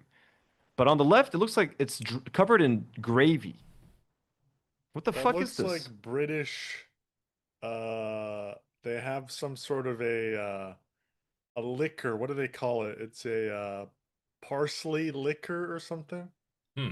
Oh, really? I That think it's sounds mashed disgusting. potatoes. I thought it was ice cream, but it's not melted at all, so it's probably mashed potatoes. That's people scoop up mashed potatoes with an ice cream scooper? That's crazy. And that's not an apple pie? Or like something sweet? I don't know. I think it's a meat pie. This is Meat why pie. people watch Emiru to find out answers to these questions. Exactly. It's disappointing. obviously, I don't dislike any of the political streamers except for like some of like the really bad ones. I don't really like them. But it's like The Daft Punk is killing me.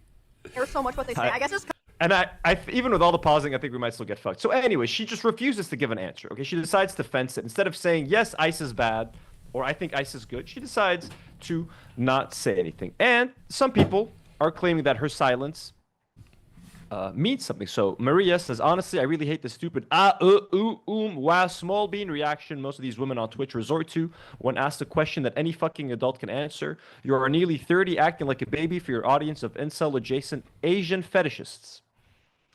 So this person wasn't fucking with that response, and I don't fuck with it as well, to be honest with you. What did I just close?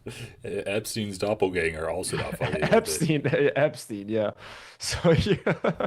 So here's what you need to know about this dipshit grifter viewbotter called Emiru. Her friend / podcast co-host Asmongold is a shut-in Nazi viewbotter. Her friend / podcast co-host Tectone is a rapist who can't own a gun in Texas for 10 years. And her friend Lakari is a pedophile. Wait, she has a podcast with Asmongold and Tectone? Yes, so it's called... Oh my god. I found that out today. It's called Steak and Eggs Podcast, co-hosted with fucking Asmongold, Tectone, and this guy Lakari, who apparently is a pedophile. Those looks three... like they stopped doing content, though. Yeah, 8 months ago or something. It was 11 months ago seems to be the last upload. But like that's the company that she keeps. So when you stay silent, but your friends are Tectone, Asmongold, and a pedophile, your silence means more than silence, I would say. What do you guys think? Casey, what you think? I mean, I've never heard of this person. Really? She Seems just had pretty, the... I mean... Yeah, like she had the Misgift drama. Did you hear about like her and Misgift recently? Like apparently she killed her bunnies. She kills bunnies. Apparently Misgift harassed her and did horrible things to her, but apparently she abuses bunny rabbits at home and doesn't clean their cages properly or their pens. Damn. I mean, anyone hanging out with Asmongold, you know, it's already kind of a red flag, right? Time before you find out what they're up to. Yeah, I mean, obviously she doesn't give a fuck about ICE, and I think like this is a pretty consistent position I've had where being apathetic about politics just enables the fascism. And when you're like a big streamer, yeah, I think there's like 3 different levels you can be, and I've said this about the genocide in Palestine a lot. If you are, you know, you're either an advocate for like the victims, you don't do anything, which is pretty bad, or you're an advocate for the oppressors. And I think that Emiru's falls pretty clearly between not doing anything and being an advocate for the oppressors if she's like associating with Asmongold or doing other right-wing coded things. Exactly. And what do you guys think about? Okay, so if a streamer, like the three of us, some of our content, not all my content is political, but I do talk about politics, so I guess it's normal for me to share my political takes. You guys as well. But what if you guys were video game streamers? You just talked about video games all day. You just played video games on Steam all day. Do you think, and if you had a sizable audience, do you think it's fair to expect like a video gamer to share their opinion on ICE, or do you think like it's kind of fair? Like, why are you expecting a gamer to tell you what to think about ICE? What do you guys think about that? I mean, I feel like it's pretty silly to say it's a bad thing. I don't know. I don't think it's if you want to. I don't know. I think it's just a silly way to avoid the topic, I guess. I mean, if you don't want to talk about it, you're kind of hiding something from your audience. He's like, yeah, you can just be honest and be like, okay, well, I don't know about these things. But she didn't do that. She's like, I'm going to refuse to talk about it at all, which to me demonstrates that she's not being honest in her response to this prompt or this question. Yeah. Like, it's your job as an internet content creator is to kind of appease your audience and you form a relationship with them. It's reasonable for your audience when they're experiencing hardships, especially like hardships on a scale nationwide, to ask you your opinions on these things. And so I don't think it's unreasonable for her audience to ask her about this thing, and I think the response you got is pretty telling that she doesn't really give a shit. Yeah, I think it's like this. It's very fence city. Like I think, if you have a sizable audience, like it's like the Michael Jordan thing. Didn't he say like Republicans and Democrats buy tennis shoes when people used to ask him back in the day to share his political opinions? He felt that if he spoke out either way politically, he was going to be halving his audience. Basically, he didn't want to alienate Republicans or Democrats from buying his sneakers ultimately. So the business decision for him was, if I stay out of politics, kind of like Taylor Swift, it took her forever. Has she even said anything about Palestine? I don't think so, right? What's the calculus on that point? It's just, I don't want to alienate part of my audience. Now, she did sort of like talk about Kamala and tell people to go vote for Kamala. But again, it's a very calculated thing. I think streamers do, like, it is a fair question to ask of a streamer. Of course, one of the reasons why I stopped watching H3, which we were talking about earlier, was I felt like if I'm going to spend so much time watching someone and give them a lot of my time, my energy, sometimes money, if we're donating, if we're buying their products, if I'm going to support you, I need to know that we're aligned. At least we have similar values. I want to know that, you're a decent person, that you believe in the things that I believe in. Because if I'm going to be sending you money, and okay, even if you're not supporting someone financially, time is money. If you're sitting there and watching someone, they're getting ad revenue, they're getting your time, they're getting your attention. All of that is valuable. So yeah, you do kind of owe me an answer. And if I disagree with your opinion, like she could say, I love ICE.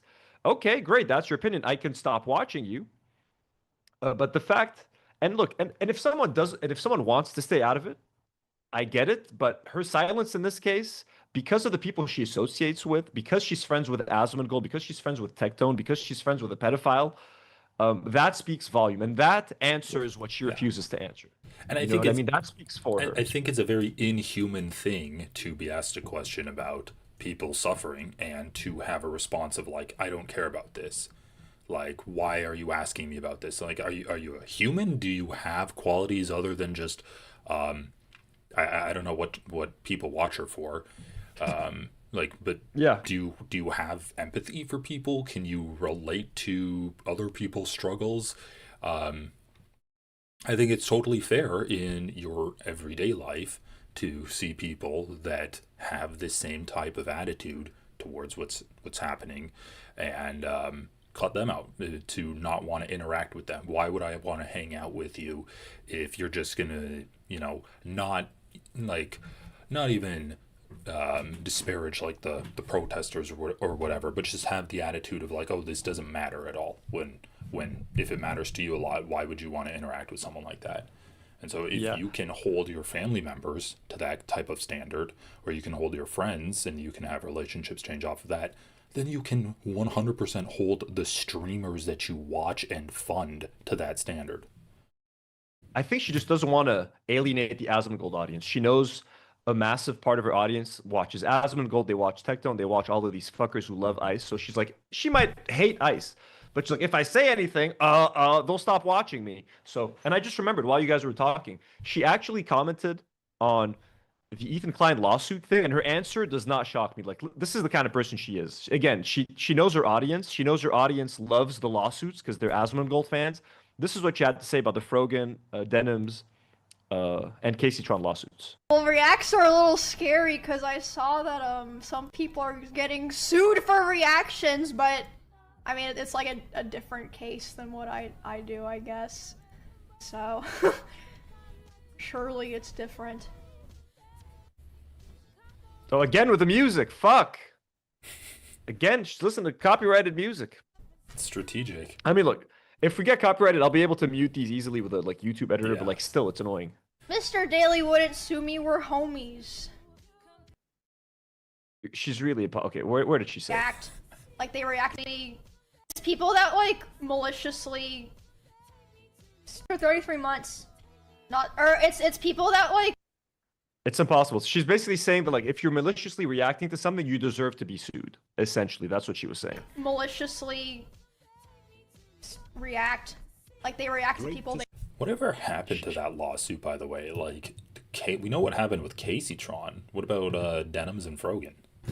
Denims said she's gonna fight it, so Denims is ongoing. Frogan hasn't given any updates really. Denims had said that like she thinks Frogan is also gonna. She said like Frogan is gonna cave or something. Yeah, there's But no way it hasn't happened. Denims like gets held for copyright infringement for that. Her reaction was like she added like 3 hours of content to it. I know, but it's because she read like she responded to like a commenter saying that like like something like that. They literally were they were reacting to commenters. They hate and they're like, watch me so that they don't get any views. Like yeah, you can't do that. Ooh, like yeah, that's not what they did. So she's taking the Asmongold narrative that like they're like, hey, watch our videos so you don't get views. So honestly, I think she's a piece of shit person. To be honest with you, she seems like a piece of shit. Denims tweeted this out, calling her a racist judge. Said, never thought I'd see the day would be fence sitting the modern Gestapo. So Denims calling her out. Denims being based as usual.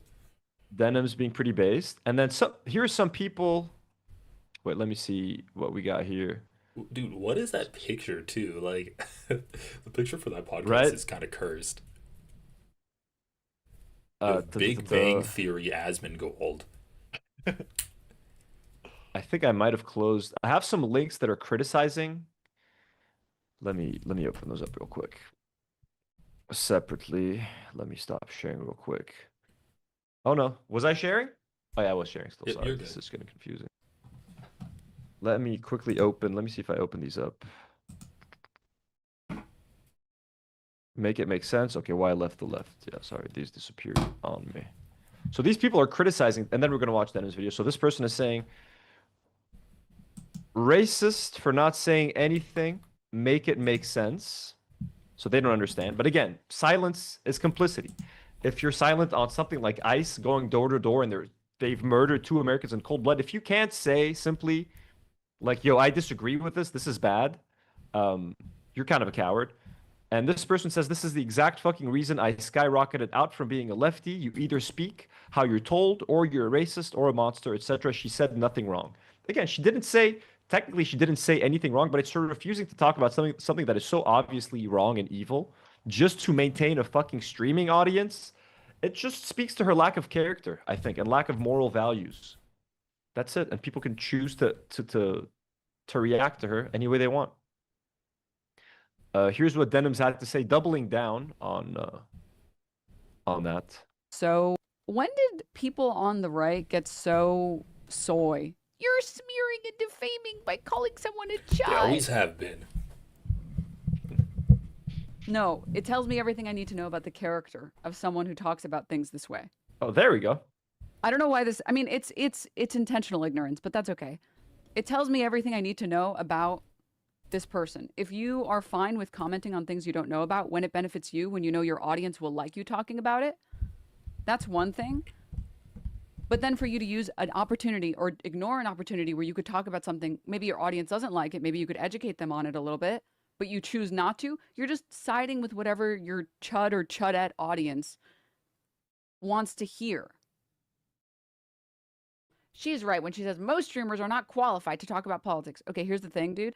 You actually don't have to be qualified to talk about politics to say fuck ICE. It's not that hard of a concept. Yeah, exactly. That's very true as well. I was never qualified. Like when I started talking about like Palestine and the war in Israel, like the genocide and what was happening in Israel, Palestine, and what they were doing in Lebanon. Like I'm not a fucking political expert. I'm not a. You weren't a historical expert on the 100 years of Israel settlement to be able to talk about it. Context matters. I'm not. I'm not at all. I was just a Lebanese dude that wanted to talk about what was happening in the region, to what was happening to our next door neighbors, and honestly, I think. Like people think that me talking about like what was happening in Israel or Palestine like helped our channel. It actually kind of hurt the channel in the long run because my show for like 4 years was a very casual, fun, chill show where we talked about like bullshit stuff.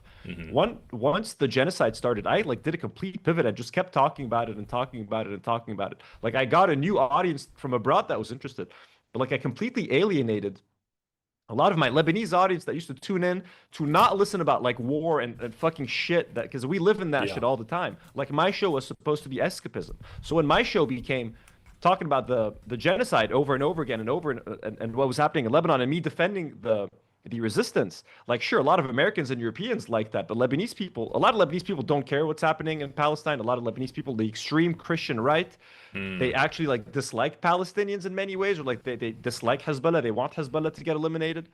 So, but I felt like it was more important to talk about that. And again, living in Lebanon, we lose power mid live stream. But I felt like it was more important to talk about that, and I didn't care about the numbers or about my stream or about my YouTube channel. I wanted to do what I thought was right. So if she can't look at what's happening in the streets of Minneapolis and be like, that's fucking wrong, that's fucked up, then, and I don't even want to associate with people like that. Like when the genocide was happening, I could not hang out with friends of mine who weren't speaking out about the genocide because that's all I was consuming. That's all I was thinking about. It was so weird to me hanging out with people that weren't talking about that, or weren't thinking about that, or they were just like, hey, who cares about that? Let's just like watch this movie. I was like, how could you sit there and say that? So to be like, imagine watching a streamer that doesn't care. It's like, that's not going to happen. Why am I going to give you my time? But that's just the kind of person that I am. Some people don't give a fuck, but I care. So do you want to stop sharing, by the way? Oh yeah, sure. One interesting thing about that is like, and Casey, I'm sure you've experienced this too, but in Minnesota, like there's not, I used to go to protests and there'd be like one person with a Palestine flag there. And I always try to make it a point to talk to people that are expressing pro-Palestine sentiment. And it's like now what we are experiencing in Minnesota is like a minute fraction of what Palestinians experienced. And you have all of these people that now that these issues are coming after them are, speaking up about it. So that's something that I've noticed a lot of, like, people don't really care until it's happening to themselves. I'm sure you've had similar experiences, Casey, but that really reminds me of what you're talking about, Anthony, where you're like, people don't really care, but, when Israel started bombing Lebanon, I'm sure that they had a lot of things to say about Israel. Absolutely. But it's like, you just have to talk about what's important to you, and that audience capture is also very dangerous. It's also what it shows, and not that Emiru is going to change anyone's fucking mind, but it's just, I don't know, watching these people be cowards and hide behind like, I'm just a gamer, I shouldn't be. It's like, no, that's how fascism starts. When people be like, I shouldn't talk about this. This has nothing to do with me. I'm just going to step aside and let this thing happen. It's like, no, that's how you let Darth Vader take over. That's how you let that's how it becomes, Nazi Germany. Like, no, everyone needs to speak up. Everyone needs to speak up. And she's an American, but like she looks like, the daughter of immigrants. You should fucking speak up. Like, you know what I mean? She looks Asian. Speak up. Yeah. Speak up. Like, I'm sorry to say it, like any non-white person, especially, it helps. We need white people to help because we'll never, like, non-whites won't get like the credibility. They need white people's support, but like every single non-white person needs to be against ICE and needs to be vocally and proudly against ICE. You know what I mean? And we need lovely white people such as yourselves, you know, to help us and give us the credibility so that other white people will listen, because white people won't listen to brown people or you know, non-whites. But when a white person says it, it's different. That's why we need that's why we need Casey out I in got the you. streets. Yeah, you're White King. confusing. James is confusing. You look confusing. We can't tell if you're white or not. You're fully white? You're full like, do you have any Spanish? You look like maybe a bit of Latin. I'm on the edge. Do you have any Latin in you? Do you have no Latin? You look No. like you're straight from European, baby. Spain, dude. You look. Wow. I mean, Spanish or European? Well, like where in Europe? No Spanish? Like Eastern Europe. Eastern? No, I would never have guessed I that. You don't have know. Latin flavor, man. You have some Latino flavor. Prussia. Yeah. Fellow Prussian. Cousins. Cousin. Hey. Hey. Brat 6738 with another $10 donor. Thank you so much, Brat. That's so generous. Says thank you for speaking up about the genocides. Brat, I mean, you're welcome, man. Shit, I'll nuke my channel for the genocide anytime. But it's crazy, dude. And again, there's a war in Lebanon like being brewing right now. Israel's getting ready to strike the shit out of Lebanon. It's taken longer than expected, but they're going to be bombing the shit out of Beirut and like Hezbollah areas. It's never ending. Yeah, it's pretty bad. Yeah. But that's pretty much it on the Emiru front. Let me see if I have anything else So here. were there any responses about that at all? Like XQC or Asmongold? I'm sure there have. Or been. Let me Emiru see. talking about it? I guess Emiru wouldn't really say much more than that. I don't. Yeah, Emiru hasn't responded. It's been kind of a one-way.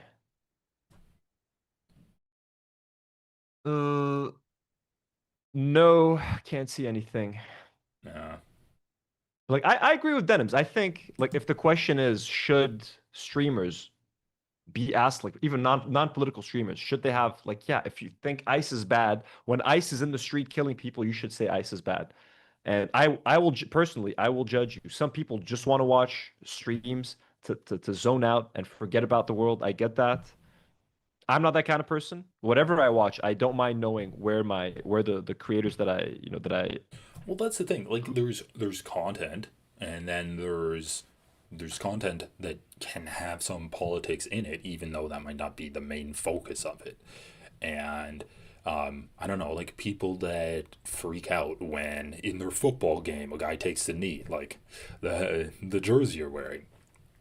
Or exactly. I don't know. Like I watch some guys on YouTube, and they make comments sometimes at the beginning of their videos about trans rights, because they got a comment and they're like, oh yeah, can you give a shout out to trans people? And it's like, yeah, it's still a distraction. Like I'm not gonna. It's still, this type of content that I'm watching is still a distraction from listening to like NPR news all day, but I'm not going to be triggered by someone casually being on the right side of history with like some slight comments that they're making to make sure that people know that it's like, okay, well, they're not going to just stand by and watch me get executed in the street if they were in that scenario with me. It's like, okay, well, Emiru's not giving her audience that same type of comfort as other people would be. It's like, okay, maybe Emiru would just stand there and applaud ICE for murdering you. Like I'm gonna give you guys some examples. Like, do you guys watch some content where you have a feeling that like, okay, this guy's definitely a Republican, but I'm just gonna watch this shit? Like, for example, I'll give you guys an example. Outdoor Boys on YouTube. Oh yeah, that motherfucker. Love that guy. Uber Christian. I'm pretty sure he's super Republican. Probably voted for Trump. Like, you know what I mean? I don't want to ask him about politics. I don't want to ask him what he thinks about gay people. I don't want to ask him what he thinks about trans people. I just want to watch him dig a hole. You know what I mean? Burn some coals, put up a tent, eat some honey butter with a bread. Like, honey butter. I don't need oh any my more. God. I don't need any more from Outdoor Boys. You know what I mean? Like, I have a suspicion that he's a very traditional, like, Republican type dude. That's fine. Like, you know what I mean? For him, I'll make an exception. I just want to watch that 20-minute little vlog in the woods and then move on to something else. Like, I'll let that slide. You know what I mean? But, like, if I'm going to... I think he retired because he got some sort of high-ranking job with the Mormon Church. Outdoor he Boys? got elected, yeah. He's Church done? of Latter-day Saints. Can He's do done be a now? Mormon vlogger now. Yeah, he retired. Damn, when? Sorry to break the news. Months ago, man. I guess you're a fake fan. Outdoor Boys. Yeah, I recently got into Outdoor Boys, but like, that's crazy because I know there's another guy whose wife got sick who does similar content, and Outdoor Boys like stepped in and made a video for his channel. Interesting. So that was a few Nice. months ago. That was only a few months ago. So I guess he stepped out of retirement to do that. Well, he has a backlog of videos. I don't know. Okay. Oh, I heard okay. he doesn't like the fame. He doesn't like going out to dinner and getting recognized and stuff. That's what he said on some podcast. Really? I mean, hey, I believe it. Like, they seem like, small town, very humble folk. Oh yeah. But like, probably a fucking like, super anti-trans, like gay, just, But Yeah, hey. I mean, you never know. Some religious people genuinely aren't that hateful towards minority groups, but some definitely are. But yeah, in terms of like other content like that, I mean, all sports is full of shitty people. Yeah. MMA, dude. Oh my god. Oh yeah, well, I like watching MMA because it's just conservatives giving each other brain damage, which might be making them more conservative. I think there is a correlation between the amount of brain damage that you have and your politics. For sure. But Oh, for sure. I don't know if it's a chicken or the egg thing. Oh my god, yeah. So I think 2 months ago, their last update was 2 months ago, and they're supposed to drop videos every Saturday. Where's all those videos? Oh, no. RIP the GOAT. Yeah, he was the GOAT, man. Yeah, they make so much money off their videos, man. Yeah. Millions of views. No, Okay. I think the latest thing that I've seen from that is just people recording their videos and like chopping it up to make YouTube shorts. Really? So yeah, like random people just like basically stealing their content.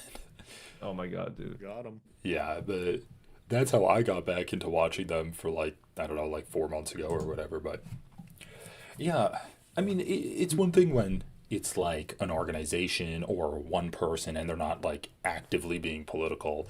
But if you get confronted with this shit and you're a streamer and you're refusing to comment on something that's very obviously bad, like, I don't know, go fuck yourself. I don't really have sympathy for people that are trying to play both sides when it comes to the ICE Gestapo that's taking over this country right now. I agree, dude. Like, just fucking that up and say what you think. Be honest. Ooh, Eaters of Sheep just subscribed to the channel. Welcome, Eaters of Sheep. Do you guys want to talk about Let's talk Jeffrey about it. Epstein? Let's talk about Hell it. yeah. Is Jeffrey Yeah. Epstein alive, living in Tel Aviv, and just playing Minecraft all day? Is he a Minecraft YouTuber? Is he So- alive? My biggest surprise was not that he was a famous Minecraft YouTuber. My greatest surprise is that I was subscribed to Jeffrey Epstein, and I was actually a big fan. I'm gonna miss his You were Let's Plays. subscribed to I him. was learning a lot from his Minecraft Let's Plays. That's fucking hilarious, dude. So is there a guy actually called Jeffrey Epstein who does Minecraft Let's Plays? Or is that Apparently, like a he theory? Like- released a video. Apparently, he had a YouTube channel where he released a Minecraft Let's Play, and his skin in Minecraft, which is fully customizable, was some sort of BDSM strap way. outfit. So, I mean, it's funny at first, but then you think of like, why does he have a Minecraft account? Yeah. Yeah, dude, that's so fucked. And It's that's the same like reason real? all these old weirdos have like Roblox accounts. Dude, that's fucking strange, man. I gotta open up. I'm gonna open up a few links Epstein related. I thought I had them, but Well, I think the latest thing is like did you guys see about the federal statement on his death? no. I'm gonna send you a link in the Discord, Anthony, if you wanna open it up. Sure. Because I I've also- been hearing you- a lot about the guard at the prison that said they saw him get wheeled out the night of his death, his suicide. Yeah, I saw a Reddit post saying that, right? Was it the Reddit thing? I'm not sure. And James, you can also, if you want to share your screen, you could everybody can share their screen. If you want to pull it up, you can also do that. And if you're sending it on Discord, I can also do that. Chomsky. Oof, not I don't Noam know. Chomsky, man. Yeah, I know. James, what do you think about Noam Chomsky being in the files? Noam Chomsky, dude, it's not good. It's not good at all. Like, yeah, Well, he his was. wife. Oh, His wife put out a statement. Noam's wife did. Yeah. Well, okay, I need to see that, but yeah, I mean, Noam was apparently like trying to rehabilitate Epstein's image, as just like a financier or an entrepreneur or something. I mean, Brilliant so was a mathematician. lot of other people, but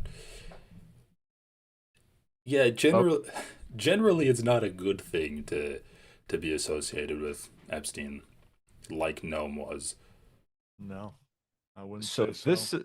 this is the link. This is what you've sent. Oh, Okay, shoot. accept whatever. Reject and pay. What? What is this? Something about accepting to read for free. So, federal statement on Jeffrey Epstein's death dated before he was found dead in cell. The statement announcing Epstein's death was dated one day before a corrections officer found him hanging in his cell. So, typo? Or did someone write it up the day before he was found dead? That's crazy, man. So, a federal statement announcing Jeffrey Epstein's death in prison was dated the day before he was found dead hanging in his cell. The document released by the U.S. Department of Justice in the latest set of the Epstein files describes Epstein being found unresponsive in his cell at the Metropolitan Correctional Center in Manhattan, where he was declared dead. However, it is dated Friday, August 9th, 2019, while prison records and official documents show it was not until August 10 that a corrections officer delivering breakfast found Epstein unresponsive in his cell. The anomaly may fuel speculation about Epstein's death, which occurred amid a catalog of prison failures mail online reports. Guards tasked with monitoring Epstein did not carry out routine checks throughout the night, with 2 scheduled rounds at 3 a.m. and 5 a.m. missed. Of course he did not kill And then himself. the 2 cameras malfunctioned. And the 2 cameras, like, it's the most obvious, like, fucking crime. It's insane, dude. After Epstein was found at 6:30 a.m., medical personnel tried to revive him, but he was soon declared deceased, although no time of death was ever established. It reminds me of The Wire, where D'Angelo he hanged himself, right? Because he couldn't deal with the pressure of doing the time. But, I've not seen The Wire. Oh, I've okay. not seen. I've tried twice. I couldn't get through the first episode. Just like something kept happening, so I need to give it its The actual. Wire is so good, but in that show, spoilers. I don't know. Maybe I should have spoiled it. Well, I guess I just did. The guy. I'll forget. The guy gets sent to prison, and he's kind of like done with his, because he's in a gang with his family, and he's kind of has a bad relationship with his family members at the time, and he just doesn't want to associate with them anymore. So, they think that like he doesn't accept any money from them when he's in prison. He doesn't want anything to do with them. They think he's gonna snitch. He just wants to like be left alone and do his time, and so they end up murdering him. Yeah, poor by Epstein, hanging. dude. But they made it look He like a wasn't- suicide, right? He was just Epstein was just taking all these pictures because he's like putting together a photo album. Like he likes photo albums, you know. So Yeah. there's he likes there's been a- scrapbooking. There's this fucking picture I keep planning. Okay, let's talk about this fucking picture. There's been a lot of shit coming out over the past few weeks. These are my 2. I picked my top 2 like most disturbing. This fucking picture of Prince Andrew. Fuck that guy. I hate this picture. Trigger warning. I'm sorry. It's too late. This is just so disturbing. And there's an endless barrage of like the most heinous shit you could see. Weird pictures. There's a picture of like, sorry, again, like Jeffrey Epstein forcibly kissing a teenage girl. Like, just the most. Why is anyone even taking these fucking pictures? What is going on? These wild animals, like they deserve the worst things to happen to them. But probably the one that takes the cake for me, and honestly, I just don't believe it. But like, this is how wild this shit got. So apparently, George Bush witnessed a baby being dismembered, and people were eating baby shit from intestines. Oh my god, dude. I'd like to add a few points. disclosed by the perpetrated victim. While on his yacht, he witnessed African American males having sex with blonde females, all of whom were bleeding during intercourse. He was a victim of a type of ritualistic sacrifice in which his feet were cut with a scimitar but left no scarring. On the yacht, he witnessed babies being dismembered, their intestines removed, and individuals eating the feces from these intestines. He was also raped by George Bush the First. The victim disclosed he was escorted to the FBI building by Michael Moore, who is the creator of True Pundit, described by multiple online sources as a conspiracy-driven news website. Anyways, this to me was like just batshit crazy. And personally, I don't even... Look, I'm going to take all of this with a massive grain of salt. Not all of it, like this thing. I'm going to assume they saw some weird shit happening with a baby, but were they dismembering babies, eating feces from baby intestines? Look, I don't know. Okay, but that was just one of the things that stood out the most to me, along with that disturbing Prince Andrew photo. What stood out to you guys over the past few weeks? What fun Jeffrey stories do you have? That brings me back 2019, summer 2019. Man, that was a good time. I had just graduated high school. He had just been released from a federal holding cell, and his cellmate mysteriously disappeared. Oh, yeah. And, you know, the greatest part, Pizzagate. I don't know if you guys remember Pizzagate. Yes. I was around back then. Yeah, that was man, good. Yes. I got a hold of that, and I was a Pizzagate truther. Oh, yeah. And I'm just going to be real. Well, actually, I heard. Now, this is just a theory. Everyone's just speculating right now, so take everything I say with a grain of salt. But interesting that someone mentioned that Pizzagate might have been some sort of elaborate ruse created by Epstein as some sort of distraction. So what? Like it's describe Pizzagate for the class. Okay, so Pizzagate started when John Podesta, who was associated with the Clintons and Obama and such, I think he was some sort of campaign manager or something. He got tricked by some sort of hacker who sent him like a fake password recovery email where he clicks on a link and the hacker gets access to like all his emails. So then these emails are released, and it was about at the time of the Hillary Trump presidency showdown campaign. So this is where like the emails, the quote unquote Hillary emails comes from. And all these John Podesta emails to, you know, the Clintons, Obama, and all these other Democrats mostly. They were using very weird language. They were saying, so-and-so ordered 10,000 pizzas, and they're flying them in from Chicago for a pizza party. They always bring up pizza parties and yada yada. So there's this weird association to food. And then people realized that John Podesta was the owner of a pizza restaurant in Washington, D.C. with the name Comet Ping Pong. And then the whole conspiracy became a lot more elaborate, where there was some sort of child sex trafficking ring working out of the Comet Ping Pong restaurant that John Podesta was involved in. And it ended up getting shot up by some guy who was knee deep in this Pizzagate thing. Damn. Honestly, I'm sure parts of that are kind of real. Like apparently the word pizza was found in the Epstein files like a bunch of times as well. Oh yeah. Like the word pizza was in there a whole bunch. So and that's why I don't think I'm sorry. I don't think Pizzagate is necessarily proven, but the connection between this weird coded language and food is, I think, all but, you know, it's proven right? At this point. So wait, was Pizzagate adopted by the QAnon conspiracy theorists? I think it was sort of the beginning of QAnon, yeah. Okay. Yeah. The thing is, like, once you get into like baby eating and stuff, like to me it just goes like completely insane.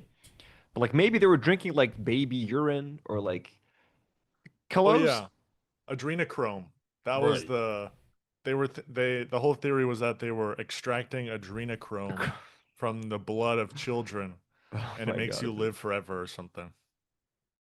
I don't know, man. Uh, Like, I know that's like the conspiracy, but to me, what actually like what's being alleged is worse than that. Like, just the amount of murders, torture. Like, even if we put aside the baby killing, like, Yeah, like choking people to death and like burying them on the property. Apparently, like a bunch yeah, of the clients that had like weird fetish sex, and like Prince Andrew apparently choked someone to death, like or Well, did you close see to it. the email that said thank you for it was from Jeffrey to someone else. He said thank you for the torture video. yeah, Oh my And God, the no, person I didn't see receiving that. the email said, "Oh, I look forward to seeing you next. Let's work out a time. I'm in China now, but I'll be in the US in like a week." And it Mm. was determined that at that exact time, the person who was in China was none other than Benjamin Netanyahu was in China at the time. God. I mean, we know he likes Jesus, torture, man. so And he would be someone who would have footage of torture. yeah. Like, Well, dude, I don't know, man. It's just it's hard to think of something worse than what's going on in reality. It's crazy. well, speaking of Benjamin Netanyahu, he put out a tweet on the 6th of February saying Jeffrey Epstein's unusual close relationship with Ehud Barak doesn't suggest Epstein worked for Israel. It proves the opposite. Stuck on his election loss from over 2 decades ago, Barak has for years obsessively attempted to undermine Israeli democracy by working with the anti-Zionist radical left and failed attempts to overthrow the elected Israeli government. Barak's personal fixation led him to engage in activities publicly and behind the scenes to undermine the government of Israel, including fueling mass protest movements, fomenting unrest, and feeding false media narratives. So we got Benjamin Netanyahu coming to say that actually it has nothing to do with Israel, just like he did with the Charlie Kirk thing. People are saying that we killed Charlie Kirk. Let me say that Charlie was a great friend. We would never kill Charlie Kirk. And now he's saying that we would never have ties with Jeffrey Epstein. Just out of the blue. Yeah, a famous anti-Zionist, Jeffrey Epstein. That's what he was known for.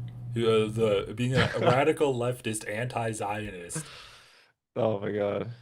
Was working with it. Didn't he? What was the deal with Ehud Barak? He wanted him to like invest in Palantir. That's what the story was with that. With Epstein? Yeah. He definitely, dude. Anyone associated with Epstein, honestly, my first assumption is that they just wanted to fuck young women. I don't care what anyone says. I don't care what anyone says about Noam Chomsky right now. His wife is like, we just wanted finance. No, Noam Chomsky was out there doing the dirty. Like, I don't get. It's all disgusting. Not even doing the dirty. That's such a committing crimes. They're all disgusting. That's it. Like, Ehud Barak, dude, if he was hiding his face leaving Epstein's, there's a picture of Ehud Barak with his face wrapped with a scarf, leaving Epstein's home in like New York or whatever. So you're not hiding your face unless you're doing something wrong and you don't want to be seen with this person. So yeah, I don't want to hear it. The funny thing about the whole Israel connection is like it's so obvious that Epstein, has at least ties to Israel, if not, is a literal agent. Yeah. That like a lot of the mainstream media is trying to associate him now as a Russian asset. Right. Yes. And they're trying to make it seem like he's somehow working for the East or something. Mm-hmm. It's just pretty silly at this point. It's crazy, man. We all know what's going on. Bill Clinton. Before we get to our friend, Bill Clinton, folks, I have called for the full release of the Epstein files. Bill, no, what are you doing, Bill? I have provided. Okay, wait. I have called for the full release of the Epstein files. I have provided a sworn statement of what I know, and just this week I've agreed to appear in person before the committee. But it's still not enough for Republicans on the House Oversight Committee. Now, Chairman Comer says he wants cameras, but only behind closed doors. Who benefits from this arrangement? It's not Epstein's victims who deserve justice, not the public who deserve the truth. It serves only partisan interests. That is not fact-finding, it's pure politics. Yeah, we want cameras too, Bill. We want the cameras. I will not sit idly as they use me as a prop in a closed-door kangaroo court by a Republican Party running scared. Okay, my accent is changing. If they want answers, let's stop the games and do this the right way in a public hearing where the American people can see for themselves what this is. Bill, you've been on that island many times. None of this shit should be in a public hearing. We don't want to see it. So someone quote tweeted this with Vegeta committing suicide. Basically committing suicide.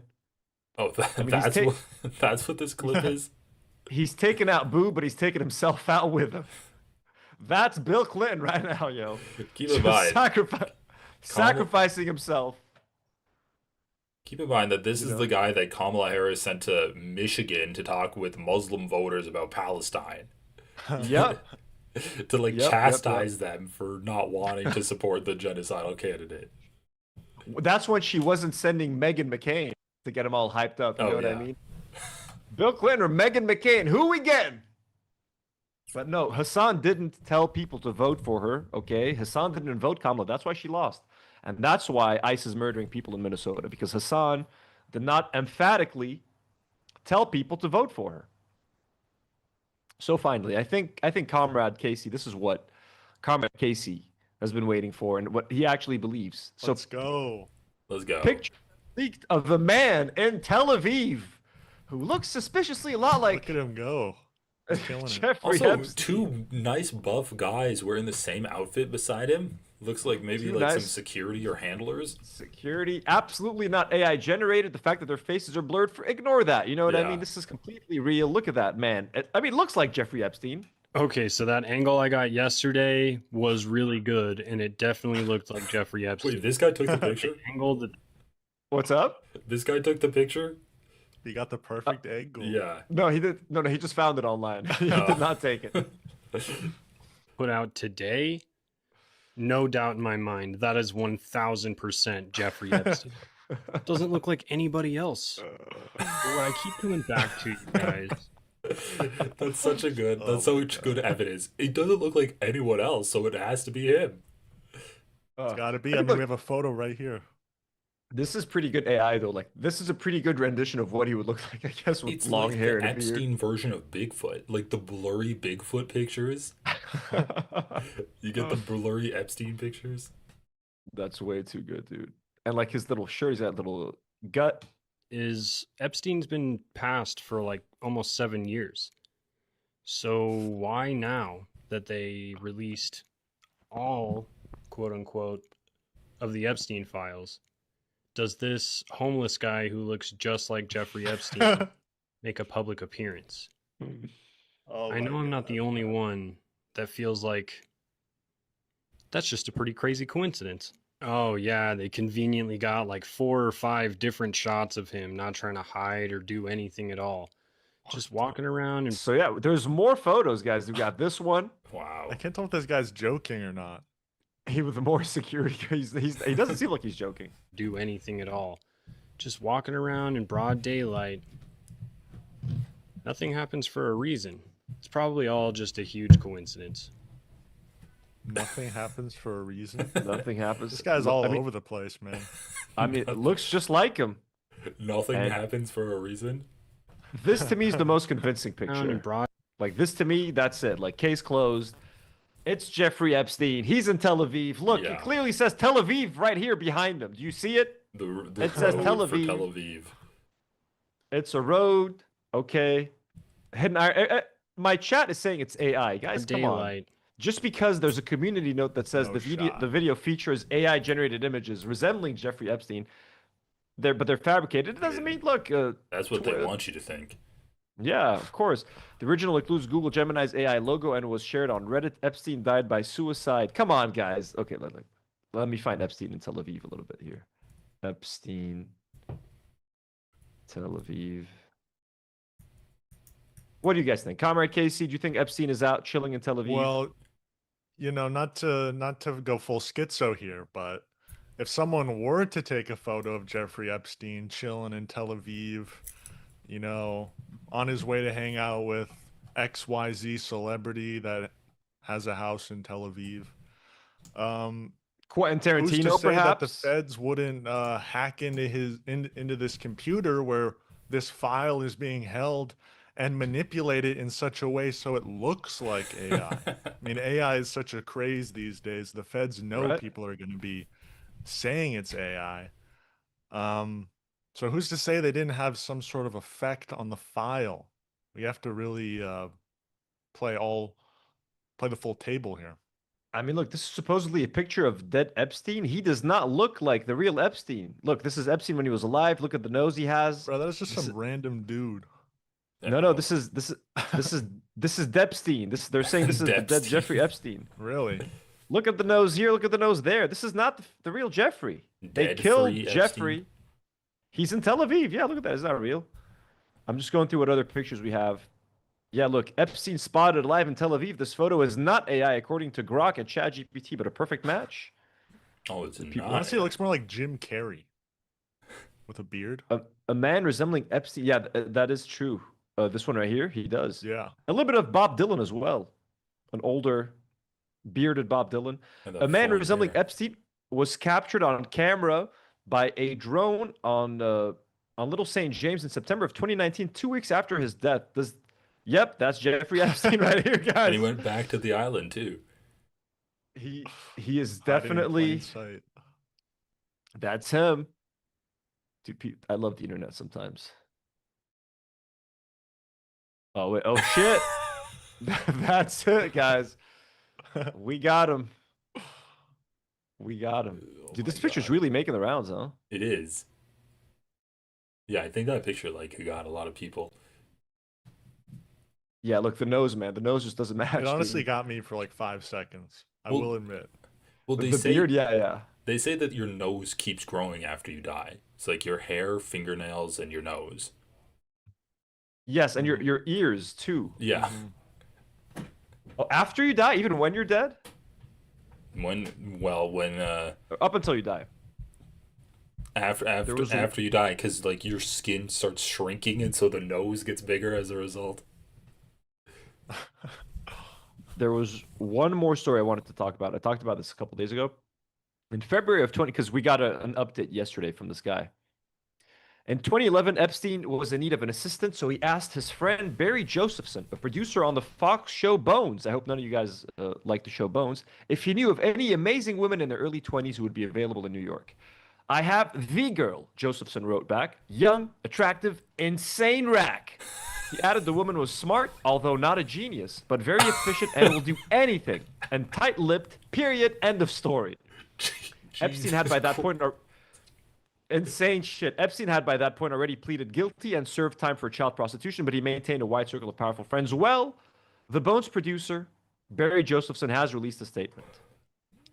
There is no excuse for what I said in some of my emails. The language was crude and juvenile, and I'm ashamed. While I did attend social events with Epstein, and he did visit my sets twice, I never traveled with him on his plane, visited his island, or saw him in the company of minors. I love all of these disclaimers. Like, while I've had lunch with him 30 times, I've been to his home 70 times, I've never been on the plane or the island. Like, Well, it as doesn't if even those make are the sense. only... You've never seen him in the company of minors ever, ever. Like, and as if anyone believes that crimes only happen on the fucking plane or on the fucking island. The dude had multiple fucking homes. The dude was getting massages in his like LA home or whatever the fuck, like from little girls. Like, just shut the fuck up, dude. Also, I Then love he how says- he's pretending like people are criticizing his language because it was crude and juvenile, not because it was like insanely misogynistic and also hints of sex trafficking. It's like, oh no, Fuck that, exactly. you said, oh, girls have cooties. Like, no, you didn't say that shit. You're like, she's got a sick body and she doesn't snitch. And she's smart, but not too smart. You know what Yeah. I mean? In my 47 years working in the entertainment industry, I've encountered thousands of people. My biggest regret, bar none, is that I foolishly believed his denials of wrongdoing. I was impressed by his circle of acquaintances from varied industries, and it blinded me. I apologize to all who were hurt by this clearly terrible and depraved individual. So, fun stuff, fun little updates. Who hasn't been blinded by a billionaire sex trafficker, child rapist? Well, it I could guess we happen could, to anyone. We've all met thousands of people. It could have been me. Could have been you. of course, accused of pedophilia, if we could end it by talking about Noam Chomsky, if you guys want. Noam Chomsky's wife has just put out a statement. Let's go. Because Chomsky had literally that email leaked of him giving Epstein advice on like how to curb negative press attention or whatever. So Aaron Mate shared this. He's the brother of Daniel Mate, friend of the show, co-host of Bat Hasbara, and the son of Gabor Mate. So this is Aaron Mate. And this is a statement from, it's a bit long. We might not read the whole thing, but I will read as much as is relevant. And you guys let us know if we forgive Noam Chomsky or not. So that is from Valeria Chomsky, his wife. You said hell no, comrade? Of course. I never liked the guy, but we can go on. That's pretty gross. Jay of the Dead, thank you so much for becoming a member and supporting the channel. Much love. So, as many are aware, my husband, Noam Chomsky, now 97, is confronting significant health challenges after suffering a devastating stroke in June of 2023. Currently, Noam is under 24/7 medical care and is completely unable to speak or engage in public discourse. Since this health crisis, I have been entirely absorbed in Noam's treatment and recovery, solely responsible for him and his medical treatment. Noam and I don't have any kind of public relations assistance. For this reason, only now have I been able to address the matter of our contacts with Jeffrey Epstein. Noam and I have felt a profound weight regarding the unresolved questions surrounding our past interactions with Epstein. We do not wish to leave this chapter shrouded in ambiguity. Throughout his life, Noam has insisted that intellectuals have responsibility to speak the truth and expose lies, especially when those truths are uncomfortable to themselves. As is widely known, one of Noam's characteristics is to believe in the good faith of people. Noam's overly trusting nature, in this specific case, led to severe poor judgment on both our parts. So she's taking some blame too. Yeah, interesting. Questions have rightly been raised about Noam's meetings with Epstein and about administrative assistance his office provided regarding a private financial matter, one that had absolutely no relation to any of Epstein's criminal conducts. I love all of these people that interact with Epstein. None of them have anything to do with the criminal conduct of Epstein. Right? I was just there for a fundraiser. Yeah. I was just at his LA home for a pool party. I was just flying on his jet because it was convenient. He just offered a ride. I said, sure, why not? Noam and I were introduced to Epstein at the same time during one of Noam's professional events in 2015, when Epstein's 2008 conviction in the state of Florida was known by very few people, while most of the public, including Noam and I, were unaware of it. That only changed after the November 2018 report by Miami Herald. When we were introduced to Epstein, he presented himself as a philanthropist of science and a financial expert. By presenting himself this way, Epstein gained Noam's attention and they began corresponding. Unknowingly, we opened the door to a Trojan horse. Epstein began to encircle Noam, sending gifts and creating opportunities for interesting discussions in areas Noam had been working on extensively. We regret that we did not perceive this as a strategy to ensnare us. I don't buy this. I don't buy that Epstein was some kind of master conversationalist that just sucks you in with his wit and his life experience. They're basically saying that he groomed them. Like, he groomed us. Like, he invited us, he invited people that Noam liked, and they had interesting conversations. We just thought he was a good guy. They're literally saying he groomed us and he liked interesting conversations. It's ridiculous, man. It was just fascinating. I was so engrossed. Like, you know how sometimes you talk with someone and before you realize it, like the sun's coming up. That's what happened with Noam, except instead of the sun, it was like a 13-year-old girl from Eastern Europe. It's crazy. Hidden Iron in the chat, I agree, says, I read many things by Noam Chomsky in college, manufacturing consent. Obviously, yeah, I have manufacturing consent as well. Like, I think that's a must-have. That's a must-read for a lot of people.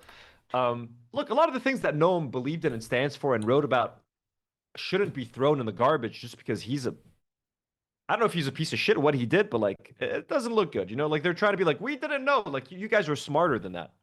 So they say they opened the door to a Trojan horse. Epstein began to encircle Noam. Okay, sorry. We had lunch at Epstein's ranch once in connection with a professional event. We attended dinners at his townhouse in Manhattan and stayed a few times in an apartment he offered when we visited New York City. We also visited Epstein's Paris apartment one afternoon for the occasion of a work trip. In all cases, these visits were related to Noam's professional commitments. We never went to his island or knew about anything that happened there. It's always about the island. We never went to the island, so we're innocent.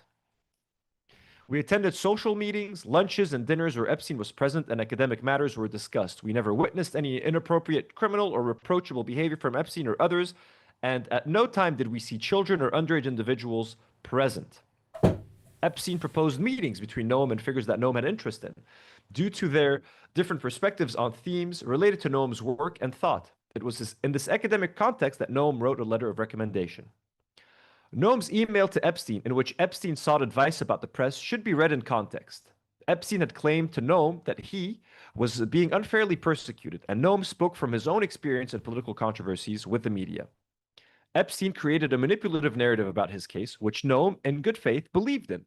It is now clear that it was all orchestrated, having as, at least, one of Epstein's intentions to try to have someone like Noam repairing Epstein's reputation by association. Noam's criticism was never directed at the women's movement. On the contrary, he has always supported gender equity and women's rights. What happened was that Epstein took advantage of Noam's public criticism towards what came to be known as cancel culture to present himself as a victim of it. So are they going to take any responsibility for like helping a sex criminal rehabilitate his image? Or they're just going to say, we were tricked. We were tricked. Literally. They're doing, we were tricked, we were groomed, he tried to ensnare us, and he sent us gifts, and it's like the parents talking about like Michael Jackson, what he was doing to like get the kids in his house. Like, what are we doing here? Not even a single apology in this? They're just like, don't blame us. We're victims here too. Yeah. We made poor judgments. We were just helping as intellectuals. We were helping out. For all of these stimulating conversations that Noam Chomsky wanted to have. They're literally, washing their hands off it. Only after Epstein's second arrest in July of 2019 did we learn the full extent and gravity of what were then accusations and are now confirmed. Heinous crimes against women and children. We were careless and not thoroughly researching his background. That was a grave mistake, and for that lapse in judgment, there we go. I apologize on behalf of both of us. Noam shared with me before his stroke that he felt the same way. Oh, convenience! So she's apologizing for their lack of judgment. In 2023, Noam's initial public response to inquiries about Epstein failed to adequately acknowledge the gravity of Epstein's crimes and the enduring pain of his victims, primarily because Noam took it as obvious that he condemned such crimes. However, a firm and explicit stance on such matters is always required. Yeah, I think someone asked him, like, what do you think about Epstein? And he was like, none of your business or something. Like, what were you doing with Epstein? It was deeply disturbing for both of us to realize we had engaged with someone who presented as a helpful friend, but had led a hidden life of criminal, inhumane, and perverted acts. Since the revelation of the extent of his crimes, we have been shocked. In order to clarify the check, Epstein asked Noam to develop a linguistic challenge that Epstein wished to establish as a regular prize. Noam worked on it, and Epstein sent a check for $20,000 as payment. Epstein's office contacted me to arrange for the check to be sent to our home address. So it was for a linguistic challenge, and there was going to be a prize. Regarding the reported transfer of approximately $270,000, I must clarify that these were entirely Noam's own funds. At the time, Noam had identified inconsistencies in his retirement resources that threatened his economic independence and caused him great distress. Epstein offered technical assistance to resolve the specific issue. On this matter, Epstein acted accordingly, recovering the funds for Noam in a display of help and very likely as part of a machination to gain greater access to Noam. Epstein acted solely as a financial advisor for this specific matter. To the best of my knowledge, Epstein had never had access to our bank or investment accounts. It is also important to clarify that Noam and I never had any investments with Epstein or his office individually or as a couple. I hope this retrospective clarifies and explains Noam Chomsky's interactions with Epstein. Noam and I recognize the gravity of Jeffrey Epstein's crimes and the profound suffering of his victims. Nothing in this statement is intended to minimize that suffering, and we express our unrestricted solidarity with the victims. Signed, Valeria Chomsky. Bro, sorry this was long. Insane letter to write, being like, guys, I'm the victim here, and I apologize that we didn't do more research into him, like before we helped him rehabilitate his image, and then you're just like defending yourself, saying that I'm just a small bean intellectual that got groomed into helping a prolific child sex trafficker. We